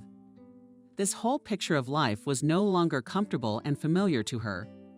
Kate, like a bird, wanted to jump out of this not at all golden cage and smell somewhere far away. More and more often she imagined her father, her brother, and her mother. Kate missed them. Kate began to see Alex more and more often. She was also taking English classes now, and she was both scared and pleased to finally feel socialized, where there were people her age, young female students, college students, and professors everywhere, who were all educated, interesting individuals. She finally had the opportunity to socialize and came to this decision on her own. Kate was cramped in a village where the most interesting entertainment was watching an old TV with 2 barely working channels. They met after the course and went outside to the park. They were out in the springtime. Beautiful people were watching the most lush blooming of nature. It was the beginning of May. Alex had heard some things about Miranda already and didn't always understand his and Kate's relationship. He was interested in his girlfriend's life and one day decided to have a serious conversation with her. "Kate, I got that right. She's not your birth mother. She's my grandmother. She once asked me to call her mom. I did. Don't you miss yours? I do. But if I leave too, she can't stand it. She once said if I left, I shouldn't come back. Kate, it's all manipulation. You have to realize that. What does that mean?" Kate read science fiction, of course, but the versatility of her communication was sometimes lacking. She didn't know many modern phrases, fashion trends. Alex was a savior for her in this world. Everything that seemed strange to the girl. For example, when watching a movie, she would check with her friend. "That means, Kate, she controls your emotions. She knows you feel sorry for her and pressures you to do so." "Yes, that's true. But what do we do?" "Do you want to see your family? I want to see my brother." "I don't know if I want to see the people who ruined my childhood." "Grandma, she saved me from them." "But she stole you." This sudden conclusion Alex kind of shook Kate's mind. She thought for the first time that Miranda's act could, in fact, be considered kidnapping. "Stolen, but she said it was best for me. I was beaten, Alex. They drank. They were never interested. I understand. But you understand, too. She had no right to do that to these people." Kate, that day was the first time she thought so deeply about the possible feelings of her first family. What if they're still hurting? What if they're looking for me? What if Grandma hadn't discussed anything with them? Alex's words were now unsettling, and it seemed he was right. Kate was determined to get her way. But how to make sure that her grandmother, to whom she owed a lot, would not be offended? One beautiful May evening, they had a conversation. Did Kate spend a long time going round and round? Yes, around, talking about how much she would like to see her brother Tim, but saw that her grandmother was not very willing to talk about relatives. "I've been meaning to ask you for a long time, why didn't you take the subject with us? He's your grandson, too. He was a big boy, he wouldn't have gone. I talked to him, he made his decision. But why would you want to take away my ability to communicate with him?" "Kate, this is hard for me to talk about." Miranda realized that Kate was backing her into a corner with this kind of questioning. What was she to say about a teenage boy she had only seen a couple times? The woman's lies were amplified. The girl's curiosity grew more and more sophisticated. "I want to go to them. I'll go decisively. Kate cut Kate off. No, that's not even up for discussion. You and I have talked about it. Won't you take me back? If I come, are you going to kick me out? No, no, no, no, emotionally shouted the woman. After a moment of calming down and catching her breath, she answered much quieter than before, as if to close the subject of all the girls' long-standing requests and complaints. They're dead, all of them. That it couldn't be. Kate didn't get up from her chair, but it is. Miranda, sitting on the chair in front of the dining table, rested her face in the palms of her hands. She wasn't crying, she wasn't hiding her tears, as people who want their emotions not to be seen by those around them usually do. She was hiding the absence of tears. She was hiding the shame of another lie. Another 10 years passed. Kate was 25. At this age, she had to experience another of the most bitter losses of her life. Her own beloved grandmother had died, though she was personally surrounded by more and more secrets with each passing year. Kate loved her sometimes strange, sometimes cruel, but very loving and caring grandmother Miranda. By this time, the girl had already had a serious relationship with Alexei, the very guy who often spurred her to assert her rights in communication with her grandmother. As cynical as it may sound, but only after the death of Miranda, Kate decided to take the step that her beloved had been waiting for her for 5 whole years. She told him yes, and it was 2 days after the funeral. Miranda, still towards the end of her life, accepted Alex, because she realized the girl would need care and support. After all, except for her real grandmother and a young man, she had no one in this world. At least she convinced her of that. Kate, coming to the native cozy little house where she grew up and comprehended life through books. Communicating with her grandmother Miranda was happy and sad. She realized I was entering a new life, but something seemed to put her down. And it wasn't just the death of a dear and close person. Kate felt that the death of her grandmother did not close all her spiritual worries and eternal state of anxiety. Her heart was still out of place. Both mind and body had been calling to Kate always since the day of Miranda's death. And here she was, surrounded by objects and furniture that had once been so familiar to her. She had learned the roughness in the holes and birthmarks of each. Strangely, the girl caught herself thinking that she had never laid or even sat on her grandmother's bed. She slowly walked over to it and sat down on it. That dark green bedspread that her grandmother used to cover her bed with. That red patterned rug that always gave the house a special atmosphere and coziness so cheerful in the apartment. Those intricate figures on the carpet always brought the girl back to the past. Kate threw her head back and cried. She was to be married soon, but for some reason doubts were creeping into her soul. The girl didn't want to start a new page of life, not having sorted out the old ones yet. A lot of questions hung in her soul. What happened to her relatives? Why had her grandmother taken her so far away? And why was she only worried about her? By the way, wanted answers to all these questions. And those answers came. When she calmed down and wiped her tears away with her hand, she turned to the wall and saw something white between us. It was deeply hidden. And yet, as if on purpose, part of it was peeking through the gap. Kate tried to get it out, but failed. Then she found a pair of scissors in her grandmother's old jewelry box. The name she grasped the edge and pulled out the whole thing. It was a piece of paper folded in 4. Having discovered an interesting find, the girl hurried with it to the light. She sat down by the window and unfolded the sheet. Kate immediately recognized the familiar handwriting. It was Miranda's grandmother's. Her hands were covered with cold, sweat, and even trembled slightly. She didn't know the contents of the letter, of course, and couldn't even guess what it would say. But for some reason, she felt that her life would change drastically after reading it. Kate read the following lines. Dear Kate, you know and see how sick I am. Every day could be my last. I try to see you more often, to see your smile and how happy you are. Yes, I want to tell you again, taking your Alex, there is so much I want to tell you right now, but unfortunately I am. Pathetic and cowardly. I only ask you for one thing. Let this be my last will and testament. Not, cursing me for what I'm about to tell you now. I'm not your grandmother, I'm not your mother, I'm nothing to you. But I loved you very much when I saw you on the playground. You were an angel to me then, and I'm an unhappy man. an unhappy woman who met betrayal, deceit, and pain along the way. I could never have children.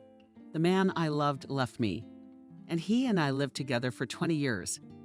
You appeared to me just at the moment when the darkness in my soul closed everything alive. I'm grateful for that, but I've been lying to you all this time.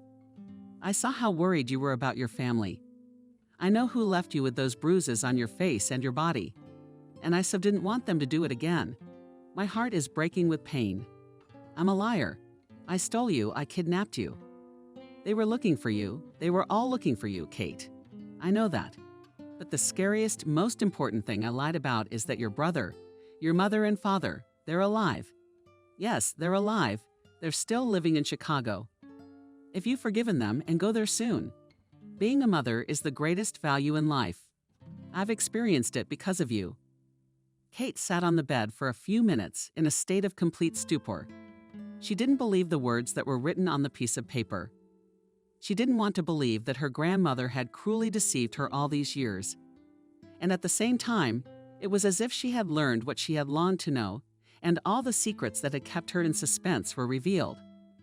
She, in general, got what she wanted, and now she was ready, probably to burn this message and erase in herself all memory to kill all desire to know the truth. The girl did not cry, which seemed strange to her. She tried to squeeze a single tear out of herself, but failed. Now her mind was dominated by the thought of going to her relatives. 3 days after the bitter discovery and the gap between the betrayed walls, she finally made up her mind. Kate had packed her backpack, had already written Alex a message. Alex, my family is alive.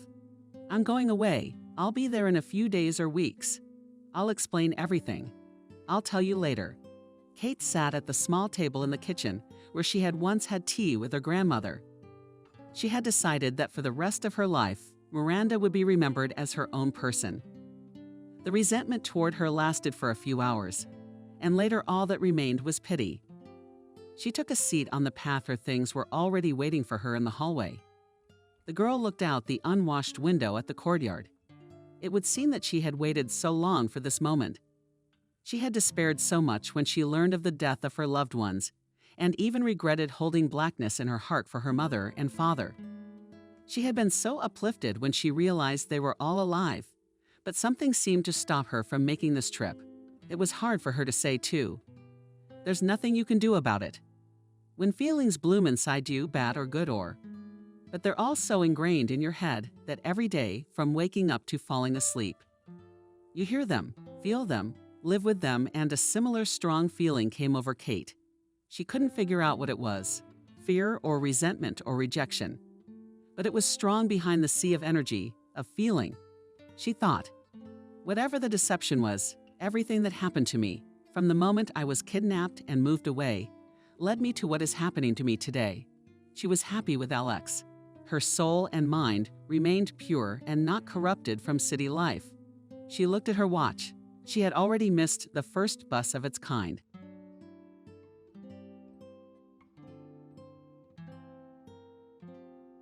Subscribe and click the bell. In one of Russia's major cities, something had been happening for a long time that angered many residents. But no one wanted to fight it, and no one knew how. Vanessa was born into an ordinary family. She had a mom and a dad, and a grandmother. They didn't live very rich, but they weren't poor either. They had just about everything they could live on. "Mommy, I want pancakes." A girl came into the kitchen on a Saturday morning. She was 5 years old at the time. "Of course, darling, we sit down at the table," her mother tells her, and she turns away from the stove.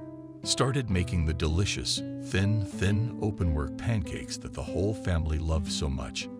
"Daddy, why isn't it coming?" the girl asked. "You know he probably has no time, but he will definitely come."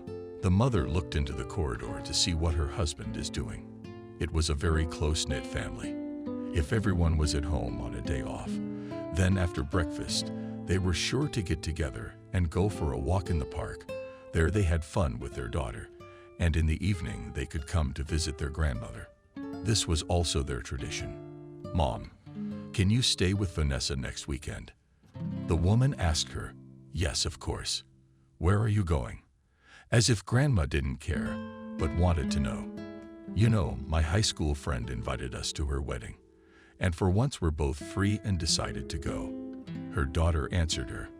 A friend's wedding is good, nodded her head and smiled at her grandmother. All week there had been some tension at home. Her mother was nervous, her father was late coming home from work, and Vanessa could feel it all. But she didn't say anything, because it happened so often. Saturday morning, the family had breakfast as usual. After that, they started to get ready to take the girl to her grandmother, and they had to go back and do all their chores. They had to dress up, do their hair and makeup, and go to the festivities. "Mom, when are you coming?" Vanessa turned to her. "My favorites. You will be home tomorrow," Mom told her.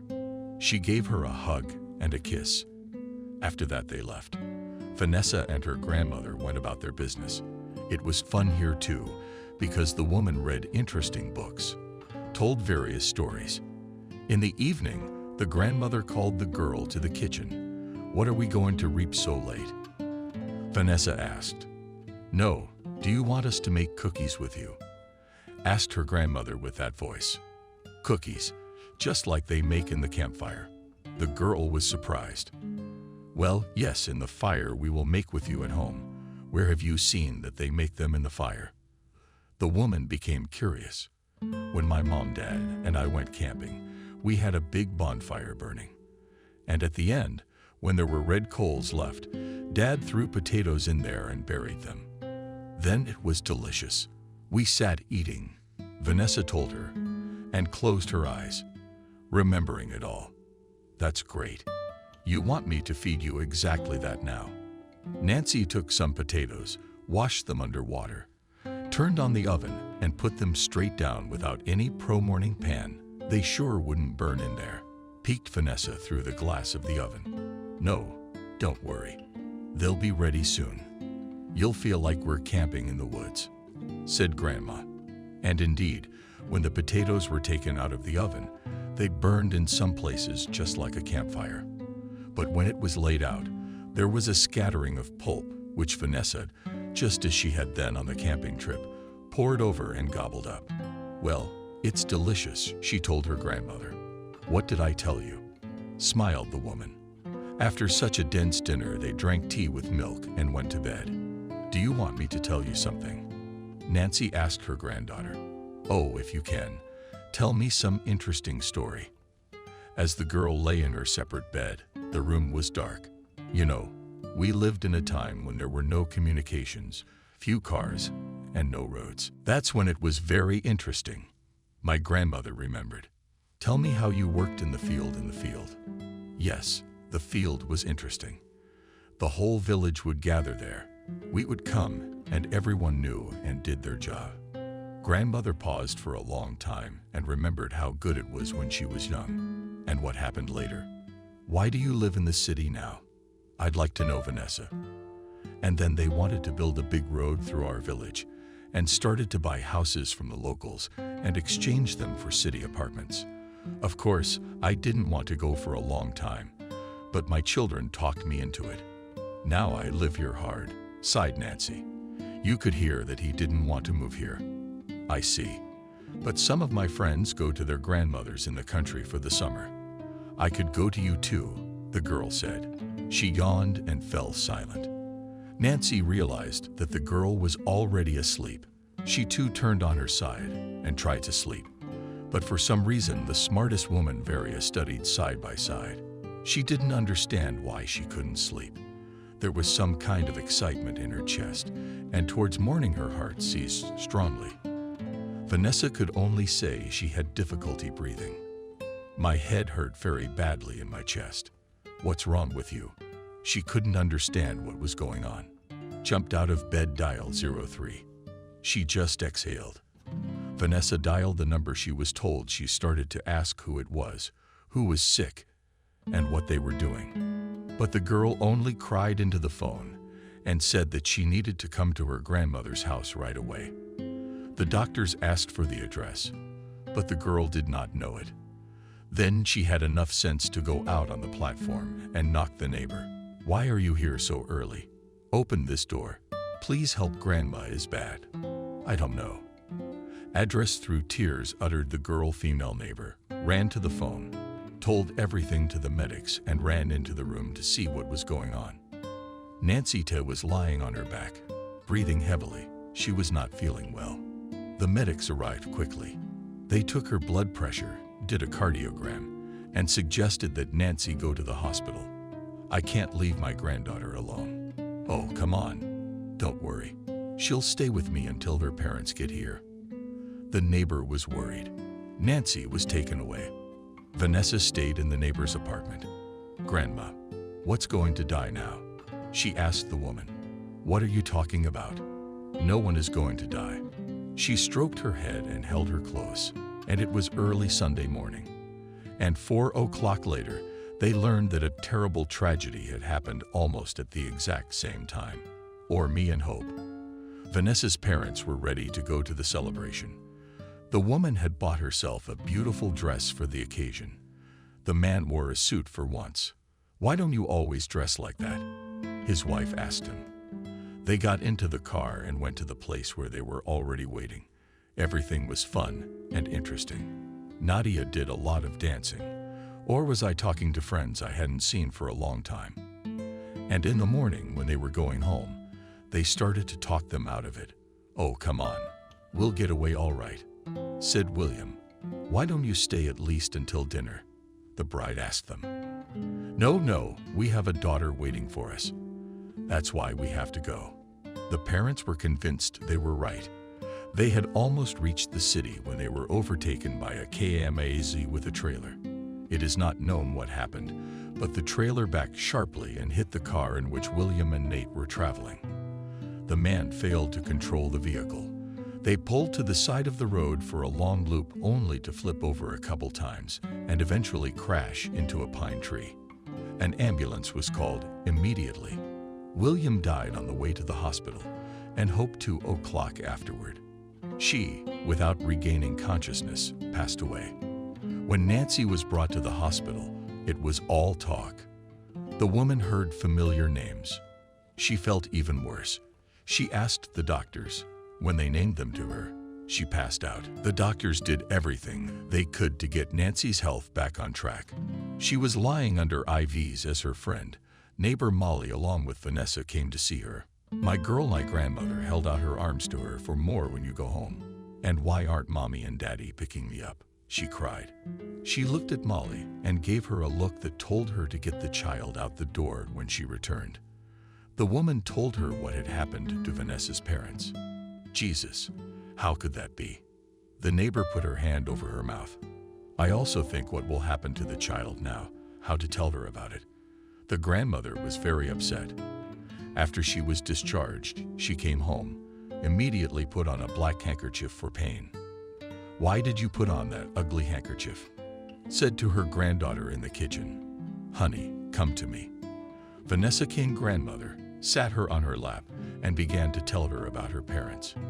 You see, my dear, Mommy and Daddy are gone. They have gone to heaven forever behind your shoulders.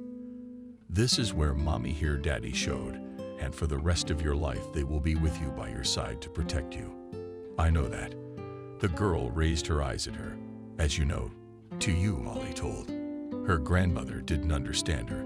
No, I dreamed about them crashing the car. Vanessa sat there, tears in her eyes. She wasn't crying. I see. The next day they went to the cemetery. Her grandmother showed her where her parents were buried. There Vanessa had already let the tears flow. Even though she was a small child, she was still very emotional. The next 3 years, the girl lived with her grandmother. There were no problems with anyone.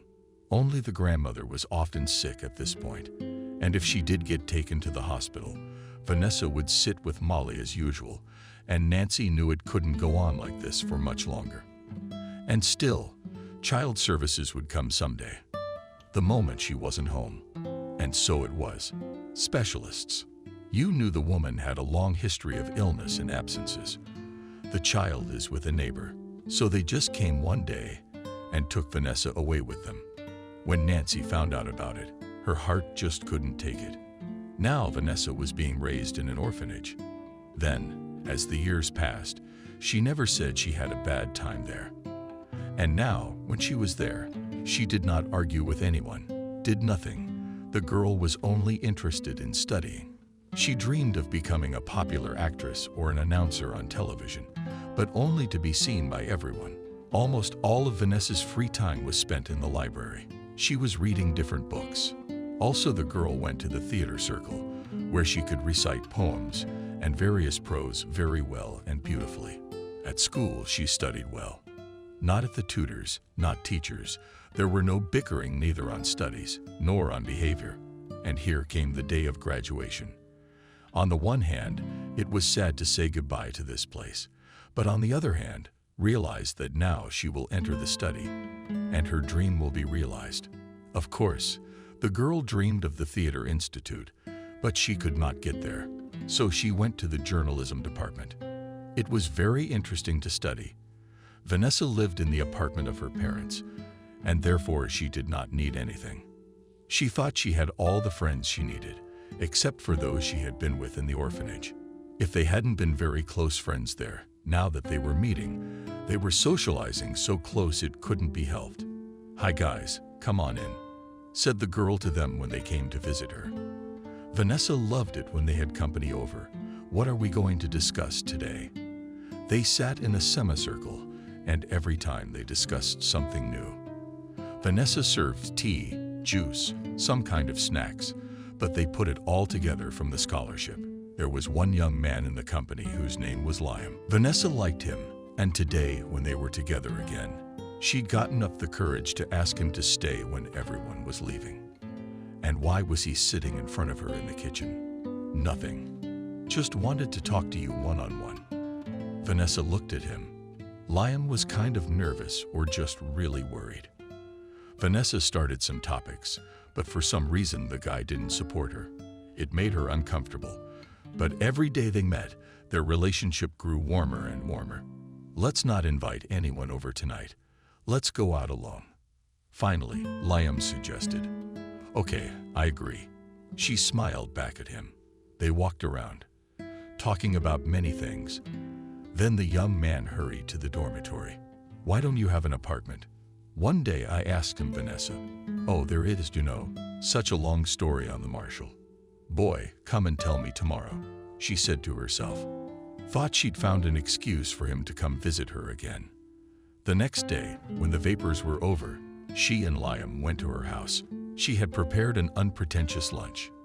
They ate and also sat at the table.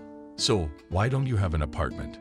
"You know, there's a situation," he started to tell her. "So what's it like?" I really wanted to ask her about it.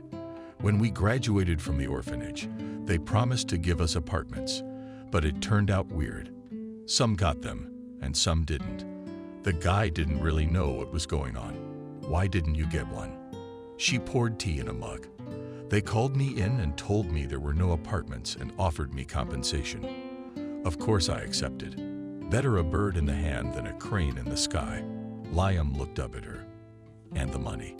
"Of course, you've already spent it all," Vanessa said knowingly. "Well, not everything, but I don't have enough for the apartment, I told you."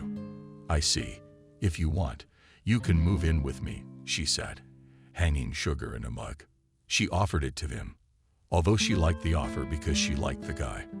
And what would it be called? He was smiling. "Liam, I like you."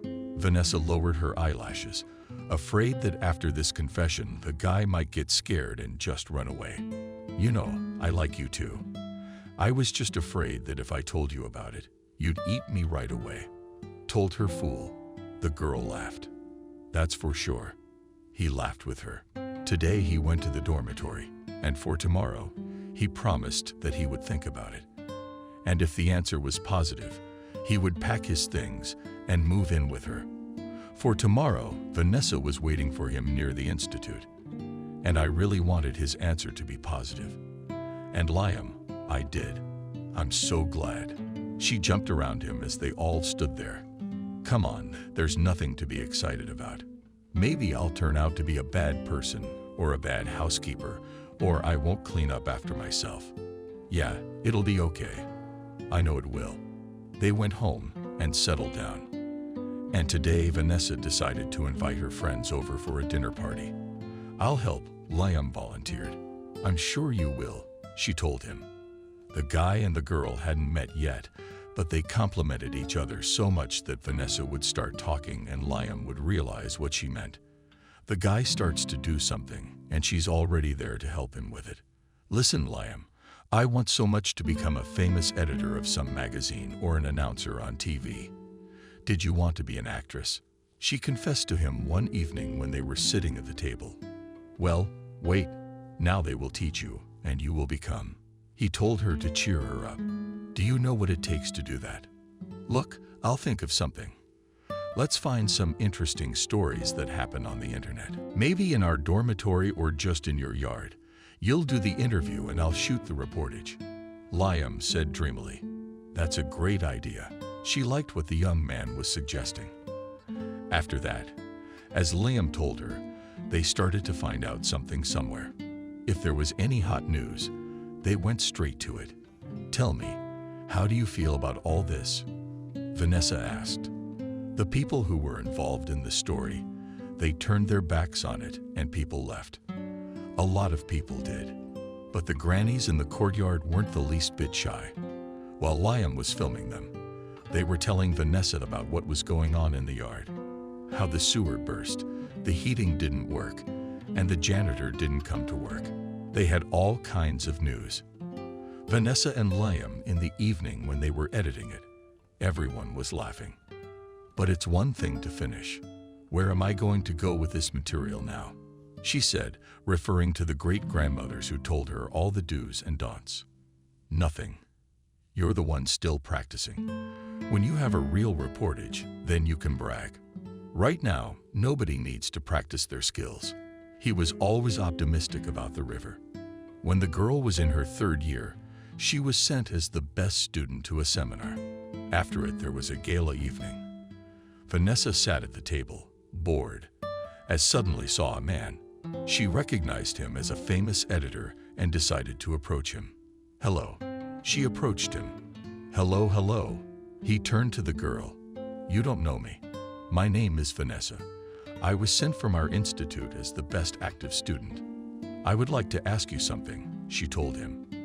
"I'm listening." He went to a table and sat down. The girl did the same. "You know, my cherished dream is to become a famous reporter or interviewer so that I can anchor the news on TV or travel, shoot reports at this point," while she was talking very shy. "That's commendable," he told her. "Tell me, what does it take to do that?" She looked up at him. "You know, initially you need to graduate from the institute, and after that either for a diploma or just like that. You have to do something to get noticed. The best way to do that is to get off a hot report," the man advised. "I hear you." She got up from the table. She walked home today in a good mood. When Liam met her, he was very surprised. "Why are you so happy? You have no idea who I met today," she said to him and dragged him to her room. Vanessa couldn't stop talking. She realized she was probably boring Liam, but she couldn't stop. "Well, there you see the first hint that you are destined to have your dream come true. I have no doubt that you can do what you have planned." He put his arm around her. "I doubt it. Where to find a good story? And those in the news business, they're always being told what's going on where and what's going on. What about you and me?" "What do you mean? What?" "Well, you see, school's coming to an end. Maybe we'll get some kind of assignment," he told her. "Well, let's hope so." And Vanessa didn't believe that any of this could happen. All the rest of the time she was just sniffing out different scoops, but nothing interesting was happening. "Listen, what if you interviewed a person that everyone would like to know about, but he doesn't tell anyone anything? What do you suggest?" "Contact some star." The girl looked at him. "You realize that would be impossible." "Well, why with a star?" The young man wondered. "And from whom then?" "At our director of the orphanage. I think that she also does not tell anyone anything about herself." "Oh, stop joking. I'm serious." She got offended and turned away. "Oh, come on. They were already in the 4th year. They had to think of something urgently, because there was less and less time left. Liam himself had to do something, but it was not his cherished dream, because he could work as a simple worker in a small printing house or magazine. Come on, hurry up, get up. The girl from this morning. What are you, still a veteran? Even the alarm clock is still ringing. He squinted from the sun that hit the window. Well, let's go, please. She asked him and poked him in the face with some paper that it was in the table. He could not wake up. Today a popular band is coming to our town. And suddenly she was silent on the guy. Didn't know what she meant. All right, only I don't believe anything can come of it, Liam said. He saw how agitated the girl was, got up, washed his face, grabbed his camera, and they headed closer to the airport. There they stood in the waiting room for a couple more hours. Why did you have to get up so early? Oh, come on. She poked him in the shoulder. I was wondering why no one was here. Liam looked around. There really weren't any reporters or photographers around. Maybe he's not coming by plane for sure. I didn't think of that. That's okay. Maybe I'll get tickets to the concert. He himself stood and already thought who was pulling his tongue. Can you do that? She did not believe the guy. That it is possible. At least I'll try. And your task, if I do it by any means, to get backstage to their dressing room. It was the only way to get any material. All right. Now the young people were faced with tasks that were unrealistic to accomplish. Liam was scrambling amongst acquaintances everywhere he turned, and finally decided to try his luck and go to the box office, even though he knew that there were definitely no tickets. Good afternoon. Do you have a couple of tickets for the concert? Young man, where did you come from? I smiled at him. The cashier from there pointed to the entrance, realizing that the woman was joking with him and there was nothing in the box office. All right, I see. She held out 2 tickets to him, which I can't believe how I thought it was so impossible to get them. He stood there dumbfounded, looking at the 2 small pieces of paper. You're the lucky one. I am. The tickets are long gone, but there were 2 young men today. They just canceled for their own reasons. He was smiling. Thank you, guys. I wanted to hug that woman, but he couldn't. And the kids are already making your soulmate happy. She knew he was taking 2 tickets for a reason. And thank you again. He went to the exit. The concert was already tonight, and there was still time. Vanessa, no, you won't believe it. He ran into the apartment. What are you yelling about? She came out to him. Look what I got. He was holding out 2 tickets to her. Where did you get them? They're definitely real. They can't be. I bought them at the box office. He kissed her on the cheek. So now the hardest part is getting backstage. She sounded like she was talking to herself. And what are you going to ask them? And what are you going to ask them? You thought about it. He got curious. Look, she was standing there looking at Liam. All right, I'll figure it out. Since the tickets were in hand, they had to pick an outfit and start packing. Vanessa thought about the young man while she sat in front of the mirror. He had promised her that he would get her what was impossible, and he had done it. He must really have some feelings for her.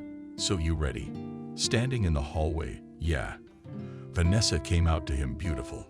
He took her by the waist, pulled her to him. Thank you. She punched him in the shoulder. For what?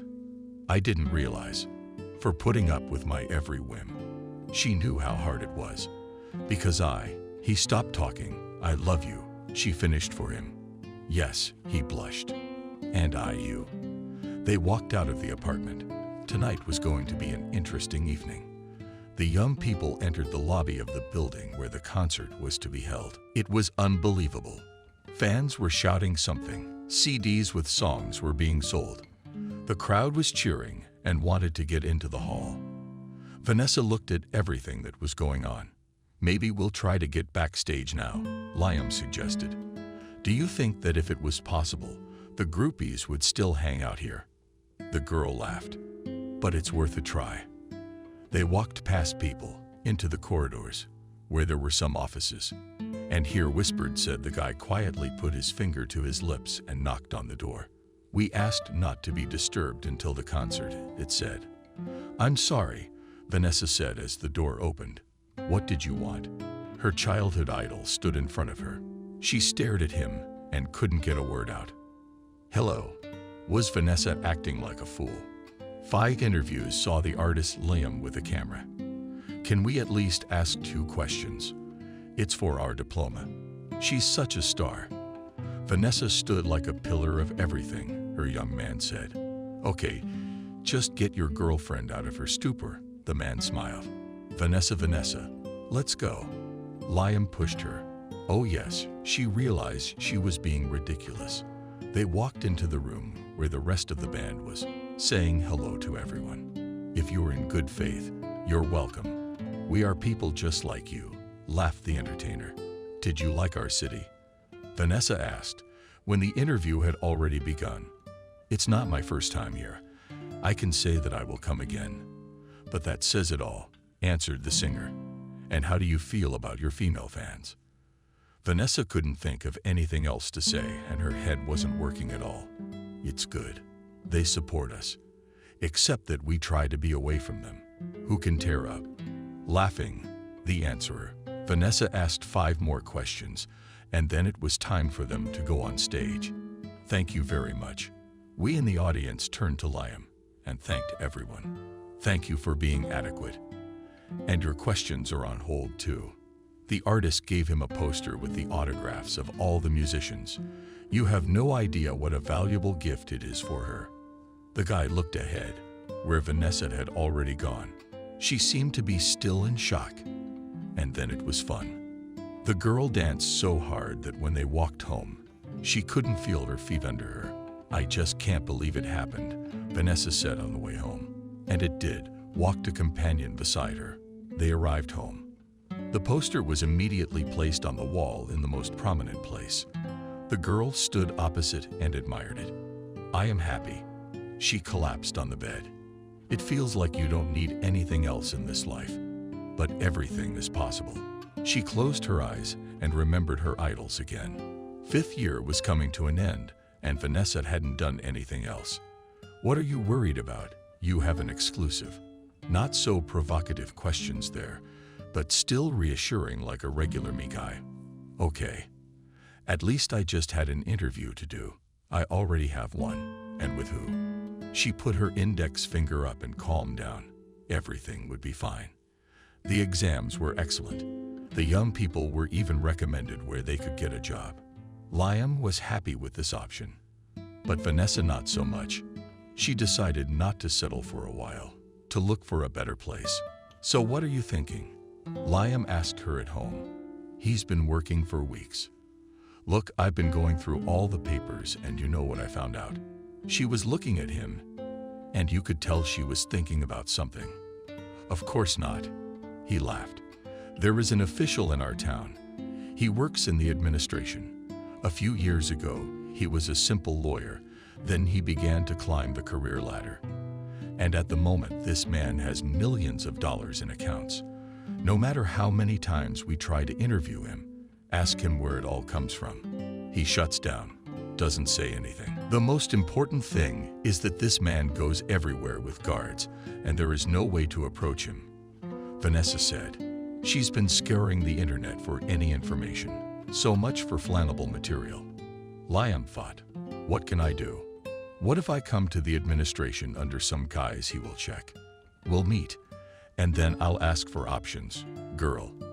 I think he's not as stupid as most people think he is. The young man also pondered the options, but the girl still decided to try her plan. In the morning, she dressed modestly and went to the place where Michael worked. Already after she entered the main doors and was stopped by a guard, he asked her for her ID and who she was going to.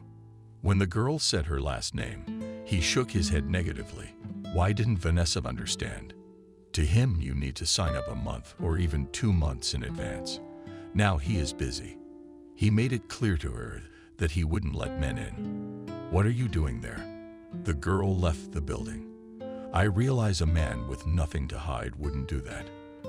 Vanessa returned home, waited for Liam from work, told him everything that had happened to her. Now she had one goal in mind, to get this Michael guy to talk to her. But how to do it? The girl, alas, did not know. Look and try to find out what places he goes, what he does. Maybe there is his hobby on the internet. The young man advised her. I've been looking. There's not a line.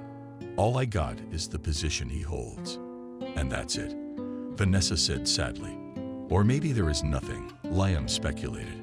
Look, how can a simple administration position have so much truth? I recognized all their property, registered to his wife and son. It was clear that this man was in the girl's head. All right, then let's follow him. How do you envision it? We'll sit around the corner. And when he comes out and gets in the car, we'll run after her. Vanessa laughed. She's right. Yeah, you're right. All right, I'll think of something. Girl, I knew if she was up to something, she wouldn't quit. Not until it was finished. And that would be when Vanessa realized it wasn't interesting. In the meantime, she realized that there was some mystery here. The girl really started to visit the administration building every day. She noticed that at lunchtime, and a few times a day, Michael went to have tea or coffee in a restaurant that was not far away. But when he has visitors or perhaps meetings, he drives his car, and where only he knows. Vanessa, I've got some great news for you. How are you home, Liam? And what was that look she gave him? We were on an errand on the outskirts of town today, and I saw your Michael's car there. So I thought I'd take a look. It was a cheap coffee shop, and he was really there. She said to gesticulate with her hands. The young man is interesting. What was he doing there? Yes, and I wondered why a man with so much money in some diner. The guy calmed down a bit. Let's go tomorrow, and you can show me the place. Vanessa made some notes to herself in her diary. Okay, agreed. And don't forget to take the camera, the girl reminded him. After that, they sat down to dinner. Vanessa was silent, and Liam, I did not distract. He realized that now she was thinking over a plan. The guy left the table, went to the room, and the girl sat at the table. She was staring at one point. A mental process was going on in her head. Of course, I thought a lot yesterday, but I realize if there are guards with him, they will definitely not let us near, Vanessa was saying. But we can watch from afar so as not to arouse suspicion. That's exactly what Liam was going to do. That's what I was going to suggest. They left the apartment. The young people quickly reached the place where Michael had been yesterday. They found a comfortable place to sit, where they could see everything from, and no one would notice them. Do you think he'll come today? The girl stared at the entrance. Well, I don't know, Liam shrugged. It was his day off today, and he had to sit around sucking it up. In the middle of the afternoon, people began to flock to the diner. What kind of people were they? Vanessa was amazed. She couldn't even think what a man from high society could be doing here. At some point, an expensive car pulled up to the building. The very man they were waiting for got out. You're not going. Liam turned to her. Take the picture. She pointed in the direction where the cafe was. Now we'll see what happens. They watched. Michael entered the hall. The windows were so dirty that nothing could be seen through them. But already the man in the jacket could be distinguished from everyone else. Vanessa got up and went there. Only she wanted to go in. Just as the man's guard approached. What are you? She looked at him. You can't go in there yet. The man told her. Why? I just wanted a cup of tea. Maeva's surprised face, girl. Wait a bit, and you can go in. He didn't let her in. That her well looked the girl inside and managed to notice that the man was talking to a young guy. She turned back to Liam. I have what? Asked the man. No, she exhaled. They realized that they had nothing to catch here today, so they decided to drive back home. All the way the girl was thinking about something. She realized that there was no way she could get to this man. She had to think of something. A chance happened to help her. I went to work one Liam day, and I was ready to go out. Wait, where are you going this early? I want to go to the orphanage. I haven't been there in a while. She often visited that institution because she liked to visit children. Why don't you go to the place where we were raised? Asked a question and immediately thought that I did it in vain. I guess I'm not ready to go back there yet. Okay, let's go. Liam gave Vanessa some money to buy some candy or kids. Thank you. She kissed him. When the girl was already there, she smiled at those who had just been taken for a walk. Hi. She entered the lot and sat down in front of one of the boys. Hello. Looked at the kindergarten teacher because he was afraid of being scolded. Don't be afraid. She took it, handed him a candy on a stick. Thank you. He grabbed the candy and ran to the others. Why are you guys doing this? The teacher came over. Oh my God, Vanessa, I didn't recognize you. I just came to visit you again. She gave me some candy for the other kids. Thank you. You're so kind. The woman looked at her. Can I stay here with you? The girl asked.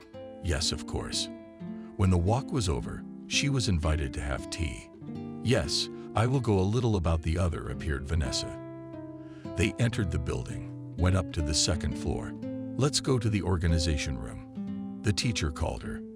Aha. The teacher hurried after her. Vika had never been here before. Usually she walked with children in the yard or walked them to the group. And now on the desk of one of the specialists, the girl saw a business card of the very Michael about whom she wanted to know so much. And this is our sponsor, strangely said the employee. Why so do you know? He helps us strangely. She couldn't say anything else because she didn't know. It turns out he's a benefactor. Vanessa thought that was good for her. Yeah, he's got a couple of clinics he sponsors. The kindergarten teacher poured tea. Which ones were the girl more interested in? One, I think, the psychiatric one. I don't know, thanks. Something stirred in Vanessa's soul. She realized she could get to this man, but she didn't know how. She didn't want any more tea now. She drank it so as not to offend the man who, if invited. The girl was in a hurry to get home and needed to think things over. Liam was not home yet. She was waiting for him to consult. He arrived only in the evening and saw the girl sitting in the kitchen looking out the window. Hi. He walked over to her. And the fire. Can you believe it? She told him what she had found out today about Michael. Wow. I need a plan. And I think I already have one. Will you tell me if Liam's interested? Yeah. We need to break up, separate. Vanessa was looking at a young man. What are you going to do? This old man didn't understand the guy. No, she was sitting next to him. After I found out that he sponsors a budget institution in our city, I decided to get there under any pretext. There's no way to get into an orphanage. I don't fit in as a pupil. Even if I did, it's not an option. She started smiling, probably imagining it all. So you want to go to a mental institution? Liam concluded. Exactly. And for that we need to break up. And I don't see what the point is. What's the easiest way to get there? I don't know. Throw it out of the window, Liam suggested. Well, that's exactly it. She got to her feet again and started to run circles around the kitchen. Are you really crazy about this, Michael? He was shocked at what his girlfriend was about to do. Look, I'll do it carefully. You realize you'll have a record of you doing it and being there. I realize that. But if it works out, I'll get it cleaned up afterward. She looked at the couples. Everything had to be carefully planned before putting her plan into action. Vanessa believed that she would succeed. She planned to get into a mental hospital. By the way, her patient, and when the sponsor arrives, that's where she catches him. The girl thought that if he wouldn't talk to a normal person, he'd probably talk to a hospital client for sure. Go away and don't come back, she yelled at Liam at home. What are you telling me to do? I know what to do myself. He spoke loudly back at her. This scandal was specially made for the neighbors, so that no one would have suspicions that the family, which had lived for a very long time in good relations, could now act like this. What are you doing there? Shouted she again to him, bagpacking. He shouted back. And hurry up. She opened the door, and still on the landing continued the scandal. After Liam left the door, She purposely did not close it. Vanessa went to the bathroom, took a blade, and made a small cut on her hand near her wrist. "What are you doing?" She ran back into the apartment. "Go away. Get away from me," pushed at him. The guy called an ambulance. All the neighbors who heard and saw everything that was going on had already gathered. "She needs to be hospitalized right away," said Vanessa, the EMT. They put her in the car, took her to the nearest hospital. Since the damage was minor, doctors looked, treated, interrupted. That's where the law enforcement officer came in. "So we need to write up a report." Sat across from her. "Okay, I'll do it." She made a guilty face. "Do you confirm that you self-injured yourself?" "I'm asking you a question." "Yes, I do." "You understand that we must now forcibly take you to a psychiatrist?" The sane man said. "Yes, of course I understand." She cried. And what was there to cry now, if everything had already happened? Another doctor entered the room she was in. He looked at Vanessa and asked what had happened. "You see, I was brought up in an orphanage, and so was my boyfriend.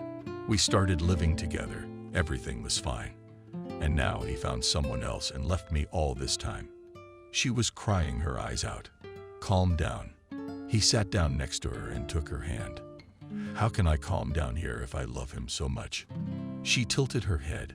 "So today I'm warning you that if this happens again, we'll have to take you to the clinic because you're mentally disturbed. Do you need help?"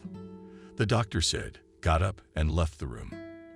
Vanessa stayed there for a few more minutes, then got up and left, called a cab, and went home. She dialed Liam's number. He was waiting for the call. "Husband, what?" He asked me. "Nothing worked out this time. Just a simple warning." "What are you going to do now?" "Nothing, to try again." She was surprised he was asking her that. "You're the pushy one." He was amused. A month or so passed. The young people never moved in together because they didn't need the neighbors to see them together. Vanessa was alone. That day she went to the neighbor's house on purpose. "Hello, Miranda," she said to her when she opened the door. "Hi. Come in, honey. I heard their last scandal." "No, I just came to ask you if you had any valerian or Pasternak to calm me down." She was talking in a panicked voice. Yes, of course." Now the woman fussed. She ran to the kitchen to fetch the medicine. Vanessa knew that if she questioned the neighbors, Miranda would definitely confirm that she had taken it from her. "Thank you very much." Vanessa walked back to her apartment. She left the door slightly open because she knew that the neighbor was very nosy, and she would definitely come in to check what had happened to her. This time, Vanessa took some pills.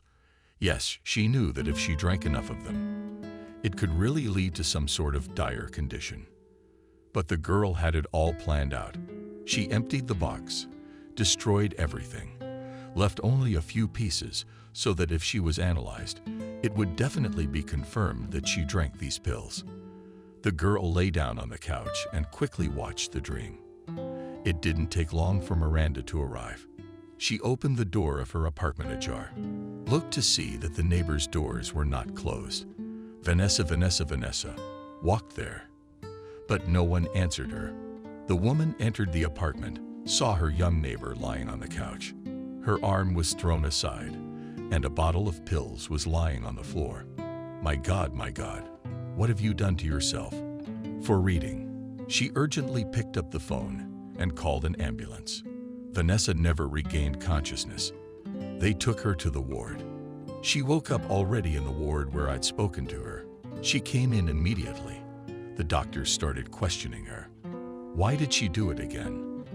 "I can't live without him," she screamed. This time the same doctor who was there the first time came to see her. His name was Benjamin. "And this is you again. Sorry, didn't get it. Eyes down. Now I warned you. I never joke. So now we're packing everything up, and you're moving to a completely different clinic." "Maybe you shouldn't," she resisted. "What do you mean, don't? Look at you. You have a real mental disorder. You need professional help." After saying that, Benjamin left the room. He said that he would wait for Vanessa outside in the car. The girl did feel a little uncomfortable, but on the other hand, she was glad that she had succeeded, and she wanted to be in this clinic, and she would be there. The other thing was that Vanessa didn't think about the consequences, even though Liam had warned her, but now she had a completely different goal in mind. Vanessa was brought in and placed in her room. Everything was exactly the same here as in a normal clinic. If you didn't know where you were, she knew she wouldn't be put on any tranquilizers or any other poison pills. And she was sedated. She went to counseling with a therapist and a psychologist. There was nothing wrong with that. "How are you doing?" Benjamin came to see her. "Better," she said. "Well, if you want, you can come out for a walk in our yard. Just promise me you won't do anything stupid." "That would be wonderful." Vanessa was glad that she was not locked up here. As they walked down the corridor, she could see that the equipment here was very good. Everything is state-of-the-art. "Tell me, do you have someone helping you?" She was starting to get the man talking right. "You know, like any institution, we have sponsors and kind people who do charity work. Like Michael, for example." She raised her eyes to him. "How can you be so knowledgeable?" surprised the doctor.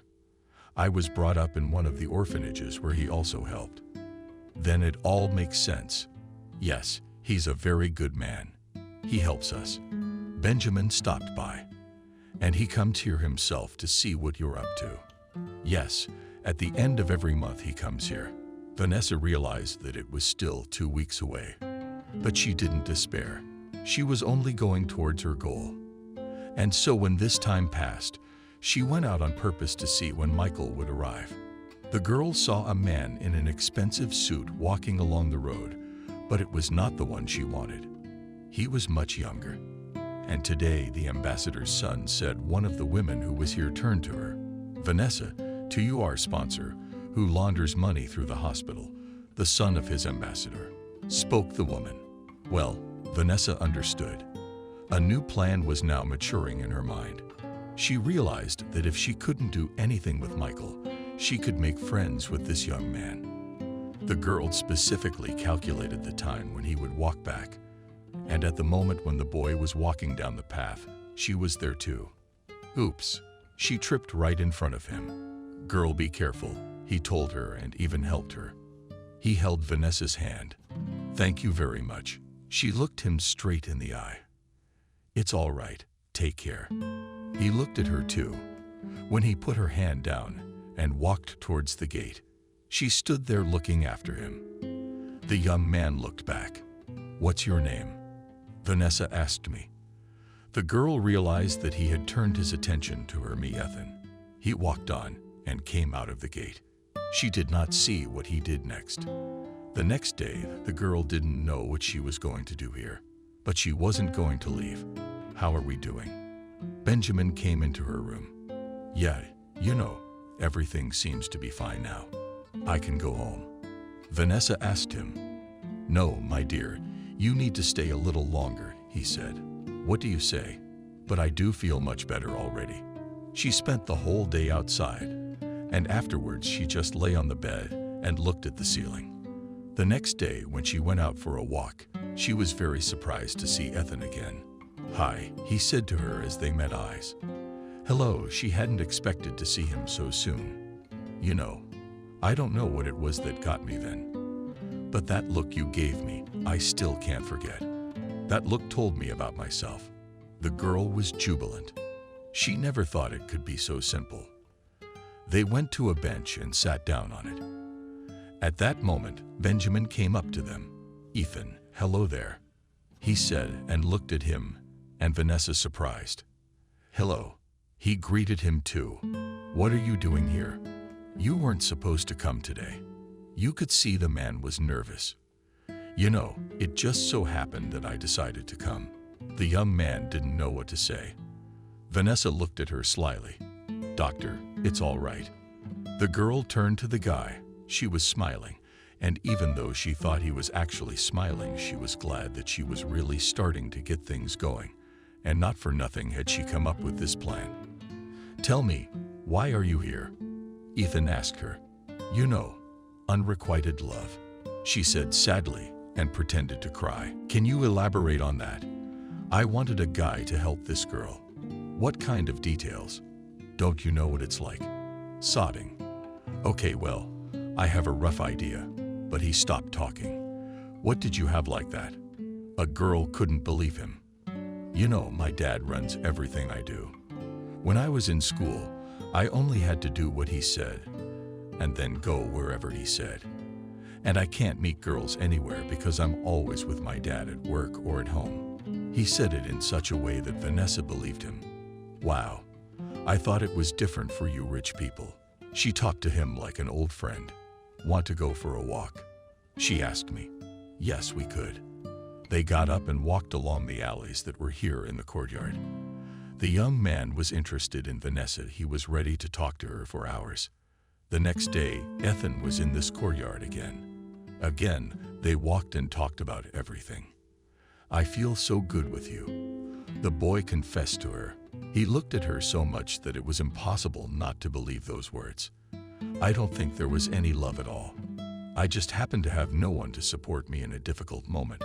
She turned her face to him and walked back. You know what I think? What? That you don't belong here at all. I can help you escape. He whispered that last part. Honestly, she couldn't believe it, that a millionaire's son would go out of his way to help some orphanage. Of course she did. I agree. She also whispered, wait for me. We'll work something out tomorrow. He moved closer to her. Vanessa felt that he wanted to kiss her, but didn't dare. Ethan left and Vanessa went to her room. She saw Benjamin watching her from his window. The girl lay on her bed, thinking about what and how things would go from here. Now that Ethan and she had nothing to stop her from getting into Michael's family, she needed to think things through thoroughly. She needed a camera and a microphone. How hard could it be without Liam? But for now, she couldn't let him go to her. Vanessa, can I see you? Benjamin came to her room.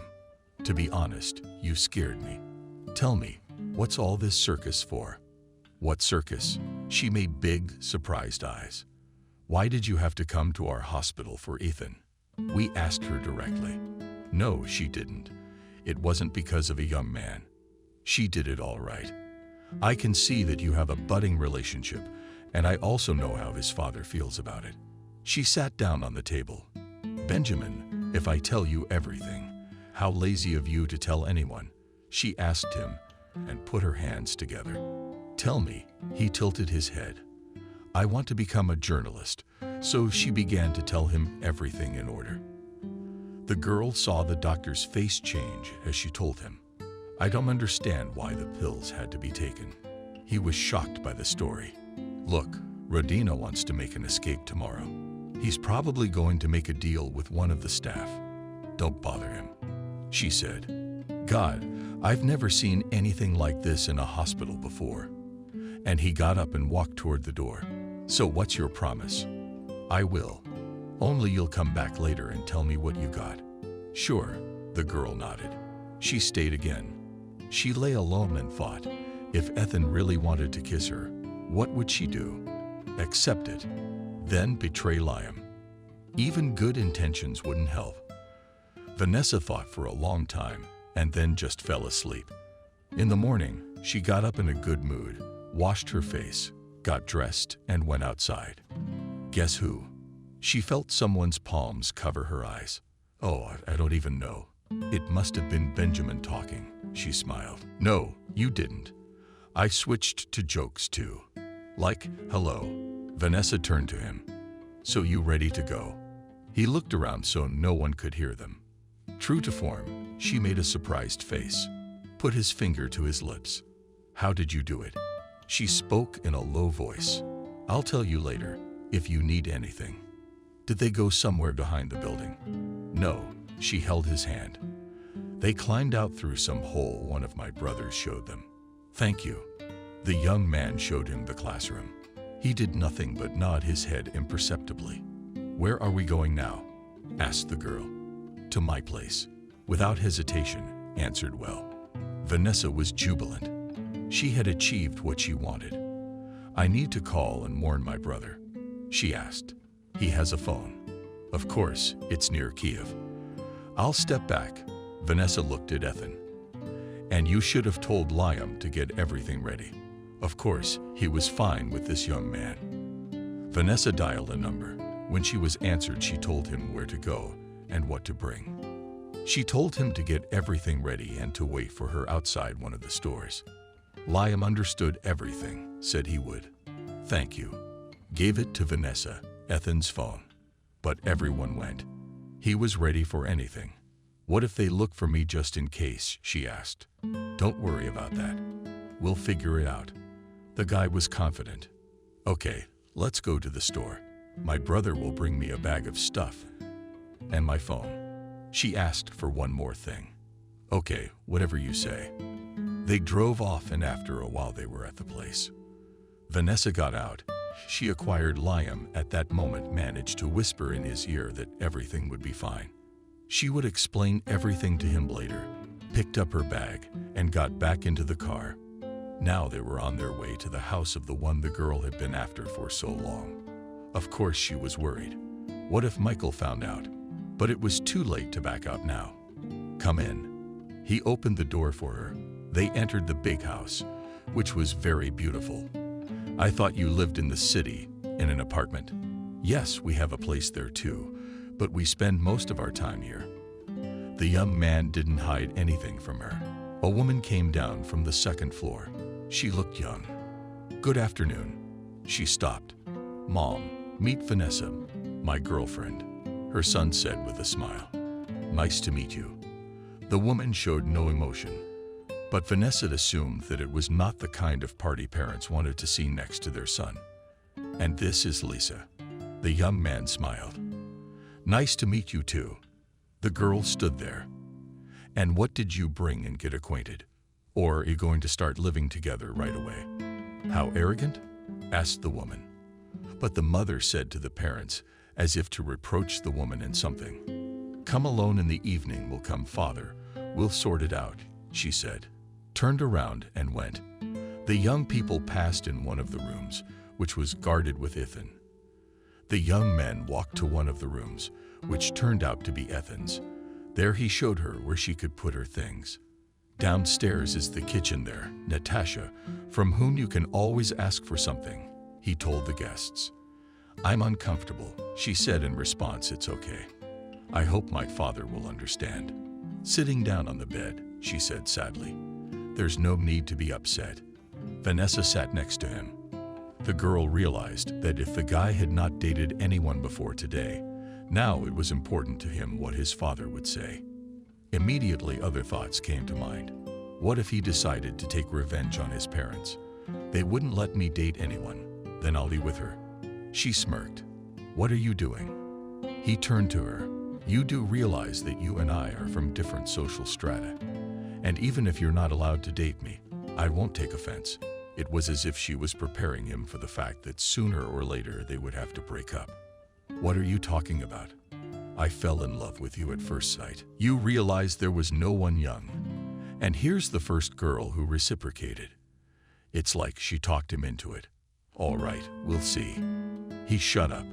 In the evening, when the head of the family came home, everyone began to gather around the table to have dinner. Maybe I shouldn't go, Vanessa asked, because she was afraid of being recognized. No, we need to introduce you to Daddy. Ethan held out his hand to her. Okay. Vanessa took her purse, which had a small camera in it, and they went downstairs. Both parents were already sitting at the table. They were waiting for the son and the girl to come downstairs. Apparently, the mother had already told her husband about who was now living in their house, because all he could do was stare at the stairs when the young ones would already show up. Hello, everyone. Ethan was cheerful. He introduced Vanessa to his father. He looked at her and didn't recognize her. Hello, the girl nodded. At the table, everyone was silent. Stood for a while when it was over. Ethan asked Vanessa to take a little walk. When you get back, come into my office, the boy's father said sternly. Okay, he answered him.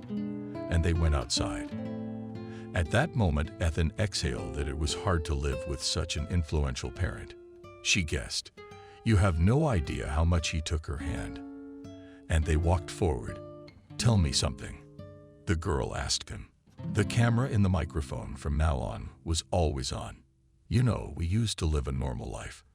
My father worked a simple job, brought a salary, but it wasn't enough for him. He had to work his way up.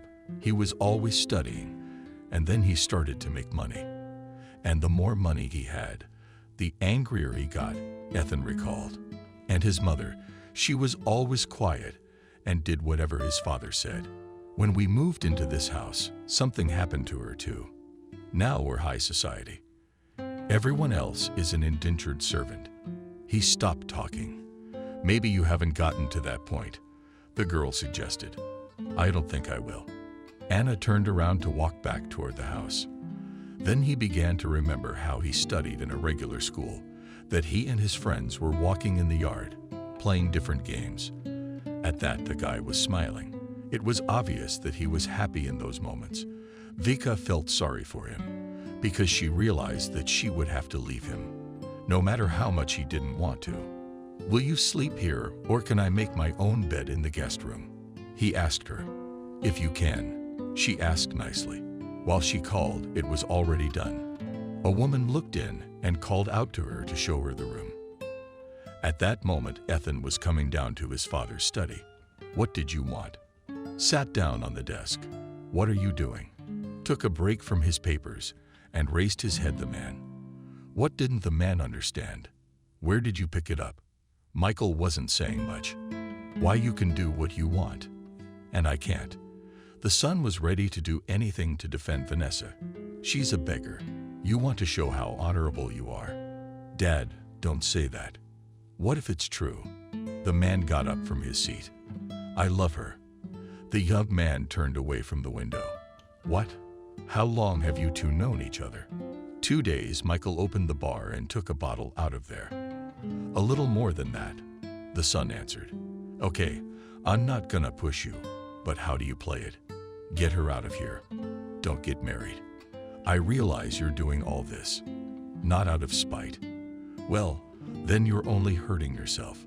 He poured himself a drink of the dark liquid. "I can go now?" asked the radio. "Yes," nodded the one. The young man went back to his room. It was empty. Mentally wished Vanessa a good night, went to bed. He began to think about what they would do tomorrow morning.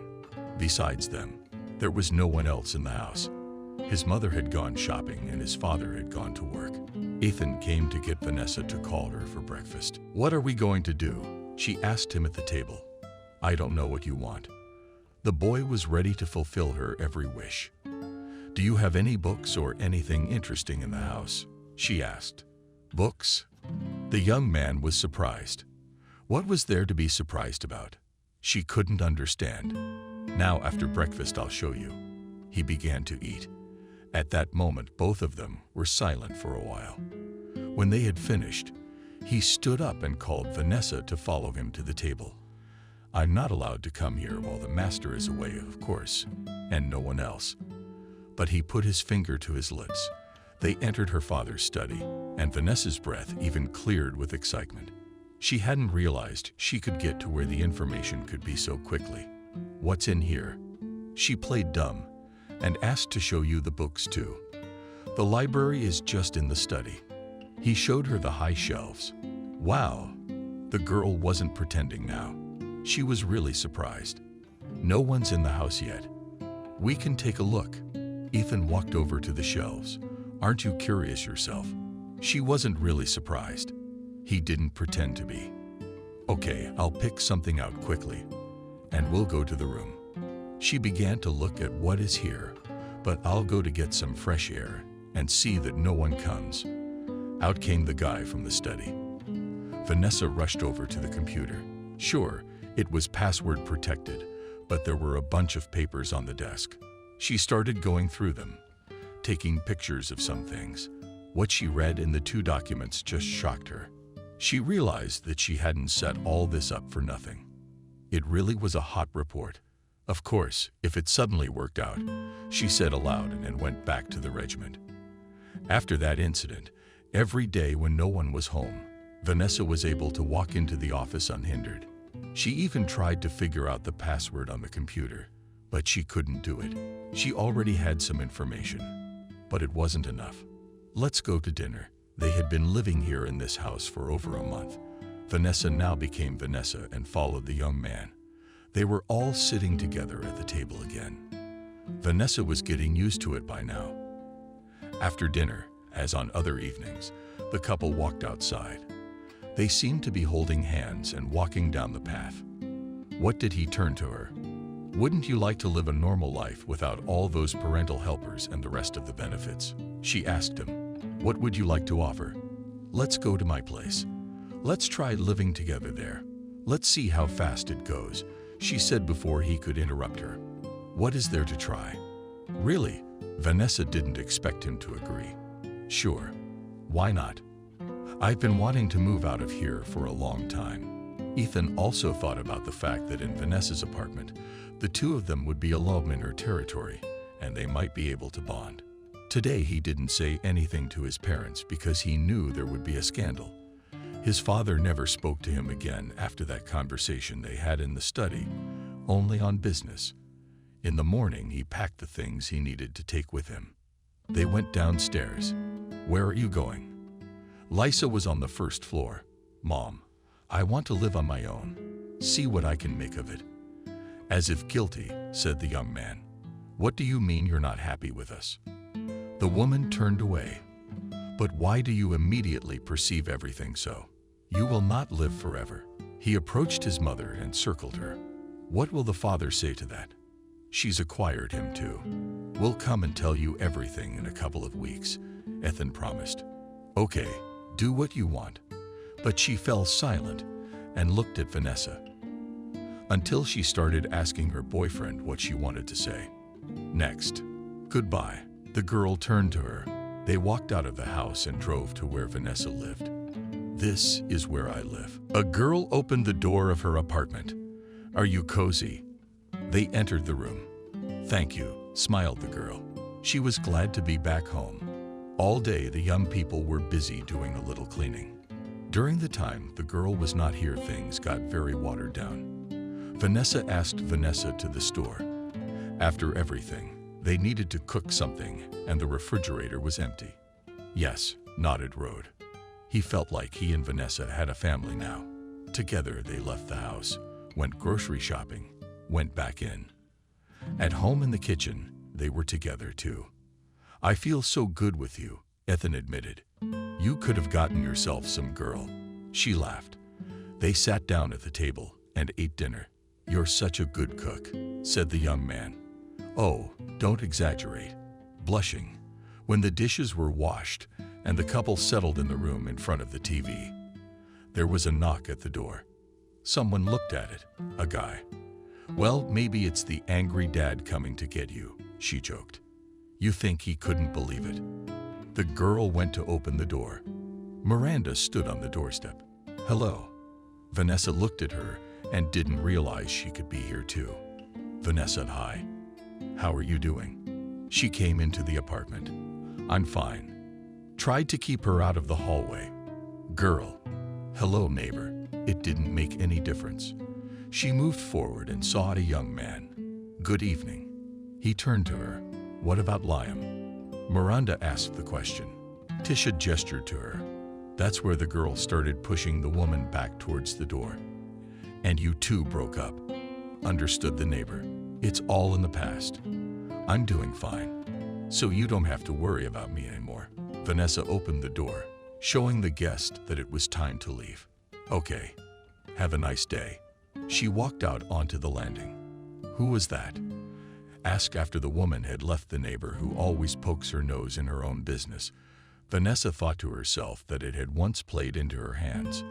Who's Liam? He asked.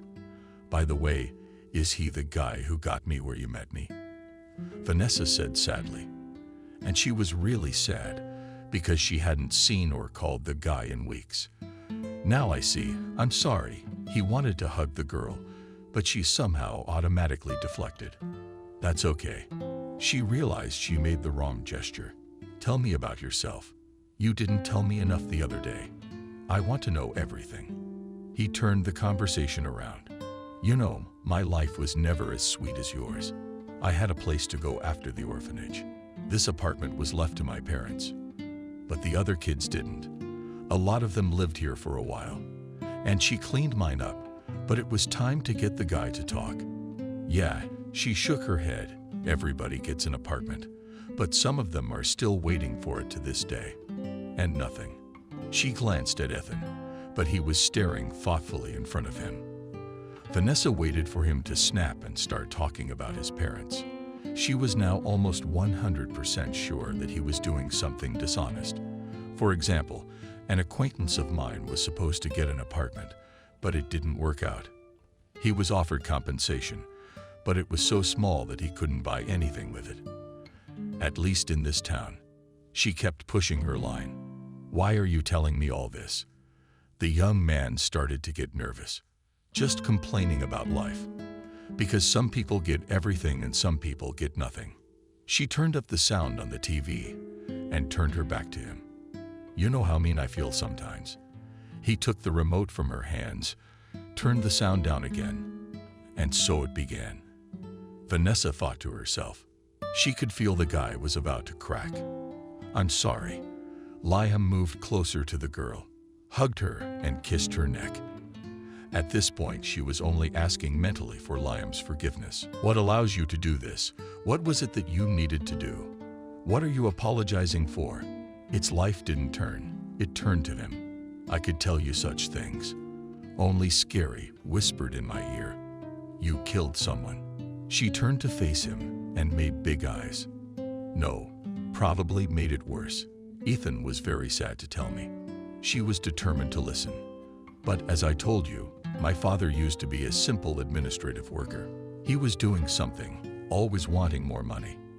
At one point, he was transferred to the housing policy department. So I was just an ordinary person, doing whatever I needed to do. And then it started.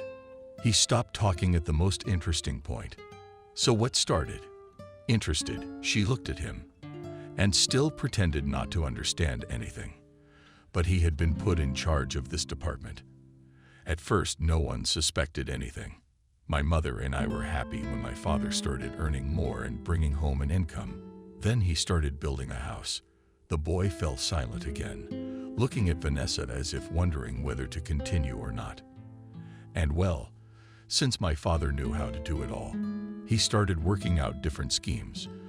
And when I finished my education, took me in. Ethan smiled as he remembered that moment. He was really enjoying himself then. And of course, all the errands on the matter were addressed to you. As if she had guessed. Yes, but I didn't know anything at the time. My father said that it was necessary to buy housing for people from boarding schools or orphanages. I'd go and make arrangements. It was some communal houses, old houses. At that moment, I thought that since there was nothing else, at least that's how he nudged the blue ones and shook his head. It turns out that the apartments were not the ones that were actually allocated, Vanessa added. Yes, they were. I found that out after a while. My father could sell the housing that was allocated to a person and offer him compensation that was many times less than the amount he received. Since the documents were signed, most of the time young people don't read anything, and they would not be able to prove anything. And many simply did not apply anywhere. Well, they gave. What else can they do now? The girl saw that it was really hard for the guy to talk about it. And then she asked me one more question. When I told my father that I didn't want to do it, he didn't understand me. He had several companies that were registered to relatives. So he signed one over to me and put me to work there. I was kind of his assistant now. Ethan was so angry he wasn't hiding anything from her anymore. Vanessa sat back. She realized that this whole conversation was being recorded. She couldn't believe she'd done it. Don't be upset. She hugged him now. Yeah, it's okay. He rested his head on her shoulder. Why, if you were against it? You didn't go anywhere. Wasn't interesting. But it's my father. He lifted his head and looked into her eyes. More. They didn't speak on the subject that evening. Vanessa had sorted Ivan out. They went to bed. In the morning, she got up and made breakfast and called Ethan over. They ate and the girl started to pack. "Where are you going?" asked the young man. "I have some business to attend to." She stood already in the hallway. "Maybe I asked with you." "No, I'll be quick." She left the apartment and immediately called Liam. "Hi. I missed you so much." He picked up right away. "It's okay. I'll meet you soon, and I think I've got it all worked out," she replied. They exchanged a few words and Vanessa hung up the phone. She was on her way to the police station to talk to the investigator. The officer on duty asked for her ID, walked her to her office. "Hello." She saw a solid man in uniform sitting behind a desk. "Sit down." He showed her the table. Vanessa looked at the sign where the surname, first name, and patronymic of the employee were written. Rick raised her eyes to him. "I have a case for you regarding the deception of children from orphanages." He sighed again. "Do you have a statement too?" Was he waiting for her to hand it to him or ask for paper and ask what to write? "No," she shook her head. "Then what?" He was looking surprised now. "You see, I want to become a famous journalist." She started her song again. "What's that got to do with me? Look, I come from an orphanage myself. I have a lot of friends. And when I realized my friends were being cheated, I started my own investigation." So she turned on the tapes and showed him the pictures she'd taken in Michael's office. "Who are you?" He listened to the whole thing, and he was stunned by what this girl had done. "So who is going after her target? When does it end?" "I think this is going to be the hot report." Vanessa smiled. "So will you be able to talk to this man directly?" "I think so. We'll be going to their place for dinner soon." Dedicated her plans to Rick. "Okay." Cell phone rings. "Here's my phone number. Call me when you get this, and if he confesses to everything, then we'll take him hot," he said and handed over his business card. "Thank you." Happy she went home. Ethan stayed at home like that. When the girl came in, she offered to take a little walk. She agreed. After that, a week passed. Vanessa kept wanting to talk to the young man, and which he promised to his parents, but did not know where to start. So she called her father. She asked him. No, they were at home, and that he wouldn't tell you anything, that you've been out of work for so long. She didn't know what else to say. "I don't know," he shrugged. "Look, do you remember when you promised your mother we'd come over for dinner?" She reminded him. "Yeah, it seemed like a good time to do it." "You think he wasn't sure? What are we gonna tell them about our relationship? That way your daddy will see that you can live a normal life without a housekeeper." Vanessa laughed, so as not to arouse suspicion. "Okay, I'll call you right now." He took the phone and went to the kitchen, and Vanessa turned all out loud. "What did they tell you?" She asked when he was done talking. "My parents are expecting us at their place tonight." Ethan was happy with the way things were going in his life. He had no idea what was going on in Vanessa's head. "That's great." She got up and walked over to her closet to pick out the outfit she would wear tonight. In the evening, the girl was ready. She called Rick, giving him a heads up on everything. He promised to have us there by the appointed time. "So, shall we go?" "Ethan, I was waiting out front." "Yeah, I'm ready." She was all ready. They were back at that beautiful house. They went in, greeted the mother and father. "Come to the table," said the not-so-good-natured mother. As everyone sat down and began to eat, Michael looked at his son.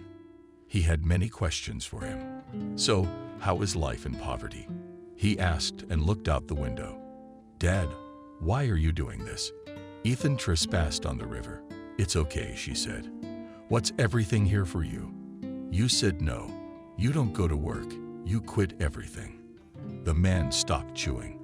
"Of course, it's better to rip off this poverty than to live a private life." Vanessa put in a word. "What are you choking on, Michael? What have you gotten wrong? Not a modest girl at all. How dare you talk to me like that?" A man jumped up from the table. "Darling, calm down." His wife tried to calm him down. "Who are you in the whole world, Michael?" on the girl. That one's insides shook. "I am just a girl from the orphanage, who may have been just as deceived by you as many others." she said, overcoming the excitement. At that moment, the man grabbed his head and fled to his office. But not a few minutes later, he came back again. "Darling, go to your room." The husband turned to his wife. "Why do I want to hear this?" She didn't want to go anywhere.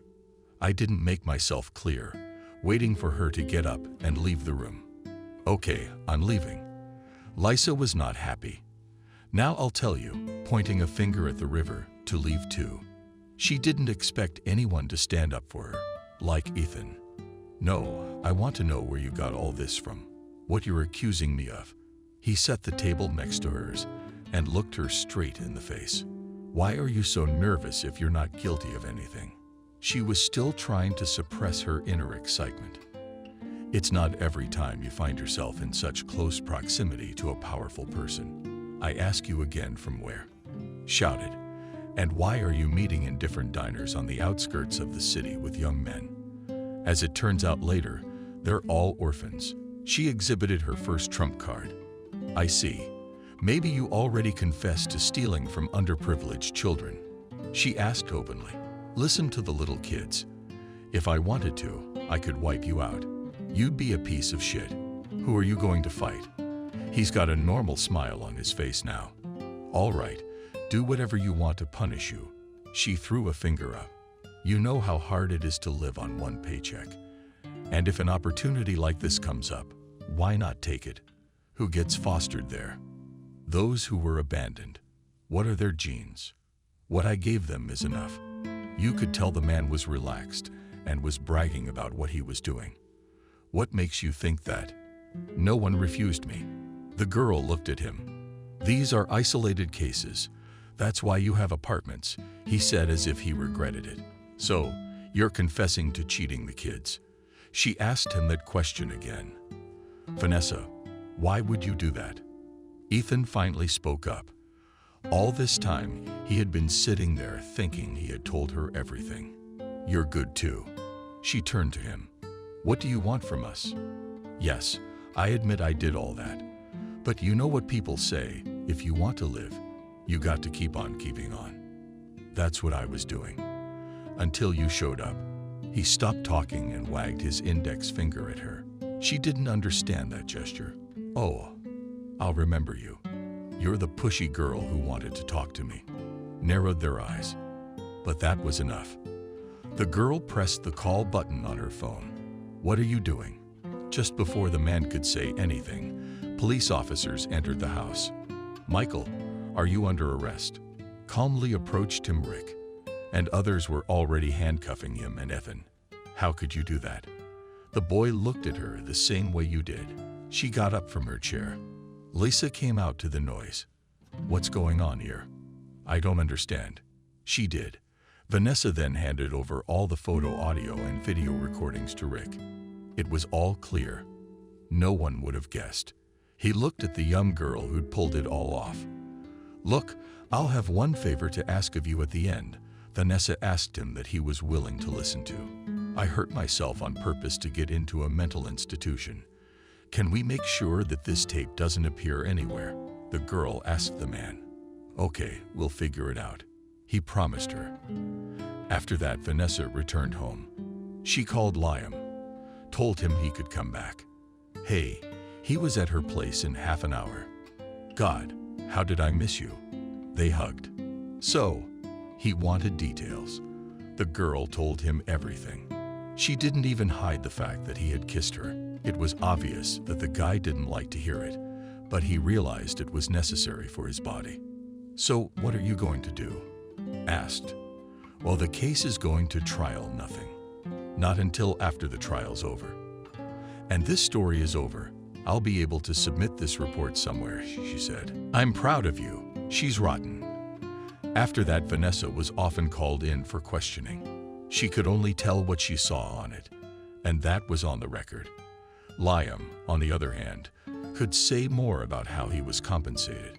With all this material, a few episodes were proven, but even that was enough to stand up. The trial is underway. Was Liam Vanessa present when the trial was held? Before that, Rick told the girl that Michael did everything he could to get away with it. He offered money, set up his son, because he had made those contracts, but nothing could help him, because he had confessed to everything. Vanessa would never forget the way Ethan looked at her as they were in court. She knew she'd used the guy, but he knew everything too, but he never admitted anything to anyone. Both father and son were accused of guilt. Michael got 15 years with forfeiture. Ethan as an accomplice, 9. That's it. The young men walked out of the courthouse. Yes, now with Rick's permission, I can provide materials at the studio, the girl said cheerfully. Will you take me with you? Asked Liam cheerfully. Of course, Vanessa was happy. The next day in the morning, the girl was so worried. She called the very editor she had met a few years ago at a seminar. Hello, probably not. You don't know me otherwise, but we met at a journalism seminar. I said I wanted to be a reporter or an interviewer, and you said you wanted to be a hot reporter. Well, I've got it. She was talking, and Vanessa had a lump in her throat. He said her name, which surprised the girl. Yes, I'm surprised you remembered me. She didn't hide her surprise. I thought you were interesting then. He dictated to her the address where she could come, but everyone went. Now my fate will be decided, she said to her young man when they were where she was invited. First, Vanessa told her everything and then showed her. Well, you're a piece of work. I can't believe it. All that girl did all by herself. Thank you. Those words were better for her than any compliment. And what do you think I can do with this? She asked modestly. I'm going to make one call now. He picked up the phone and dialed a number. While the men talked, Vanessa sat silent. Her hands were in her pockets. She made her fingers crossed. Well, I congratulate you. You are being called to a very popular channel right now with this material, he told the girl. And how do I thank you? She asked. For what? For being so smart and doing all this. He handed her the flash drive. Now the couple was on their way to where they were waiting. Vanessa couldn't believe it. It was like it wasn't real. She handed over the material. She was told she'd get a call back when she'd seen it. A week later, the phone rang. Hello. She picked up after a short conversation in which Liam could see, by the look on Vanessa's face, that everything was fine. She hung up and just started bouncing around. The guy remembered the moment he'd agreed to live at her place. She had done the exact same thing. Take what? Taken. She clapped her hands together. This calls for a celebration. That's why I'm inviting you to the best restaurant. She hugged my favorite. Wait a minute. I was told that the report was already on TV. She opened the internet. When the couple found that very clip and saw her name under it, and Liam also pointed her to the comments below it, the whole town was talking about it. Everyone was shocked that a simple girl could spin such a thing. She was getting calls, inquiring and asking for help. But Vanessa just smiled. Now you are popular. I don't even know how to go out with you, a young man told her. Oh, come on. She's flirting with him. They were sitting in a restaurant. On the table were many different years. Liam took a sparkling wine, poured it into a glass. Beloved, I congratulate you. He raised the first toast. Thank you. She was happy for both herself and them. Anyway, they took a sip each, both smiling. It was obvious that the young people loved each other. Vanessa Liam got up from the table. Yes, I'm listening to you. At that moment, slow music started playing. She thought he wanted to ask her to dance. You will be my wife. Only she wanted to get up from her seat when Liam handed her the ring. My God, of course I will. She took the jewelry and kissed it. But now, I'm really happy. They went dancing. What a nice evening. Were they going home? No, wrong. A wonderful evening, like him and me. So be it. It doesn't matter. She was proud of herself. When do we go to apply? Asked the young man. Now, as soon as I get a job. We'll do it right away, she said. Vanessa was eager to start working. When she first came to the collective, everyone welcomed her as if they had known you before, heard about you. You're cool, they said, colleagues, thank you. It flattered the girl. Is it true you've been taking pills? One of the young men came up to her. Yes, but it's not so simple there. She laughed. You have to be so eager to get to work. Wondered. You know, they probably would have gotten you in without that. Other people told her. All right. There was 100% of us with this material that I would pass, the girl replied. After she got used to the collective, as promised, they went with Liam to the registry office. Young people filed an application, and soon they were to have a wedding. I love you, I hugged you, and I am a young man. Thank you for always being there for me and understanding me. She kissed him. All friends and colleagues were invited to the celebration. The celebration was held in a restaurant. It was fun. Everyone congratulated, wished happiness. It made me feel so warm. I guess it's time to go home, Vanessa Liam said, when it was too late. What do you say? He couldn't refuse her. At home, the couple had already changed their clothes and got into bed. They were so tired they didn't feel like they'd never thought you were my destiny. And I always knew it. She turned back to him. In the morning, they were awakened by a knock on the door. Someone had gotten out of bed so early, young man, and went to open it. Standing on the threshold was Miranda, Liam. She stared at him. Who did you want to see? He smiled. You're doing well. Did the woman ask the question? Yes, he laughed and wondered what was going through the woman's mind right now. Saw Vanessa's report. Came to congratulate her, Miranda said. You know, we had a wedding yesterday. We're really tired. She's still asleep. Wouldn't let her roommate in the apartment. Okay, I'll come back later. She went to her apartment. Who was that? The neighbor. He told her how surprised she was to see him. They laughed together. And so Vanessa began to work. She was often sent on business trips, which the girl gladly went. All her reports were very interesting and lively. The management praised her work. Once the girl came home from work, checked the mailbox, found a letter there, put it in her pocket, and went upstairs. Liam was not there yet, so Vanessa made herself some tea. She sat down in the kitchen and printed out the envelope Ethan had written to her. Hello, dear Vanessa. I guess this is a farewell letter because it's unbearable here. I want to apologize to you for everything I've done in my life. I realize that you didn't do it because you are angry, because you are fair. I don't hold a grudge against you either. Goodbye.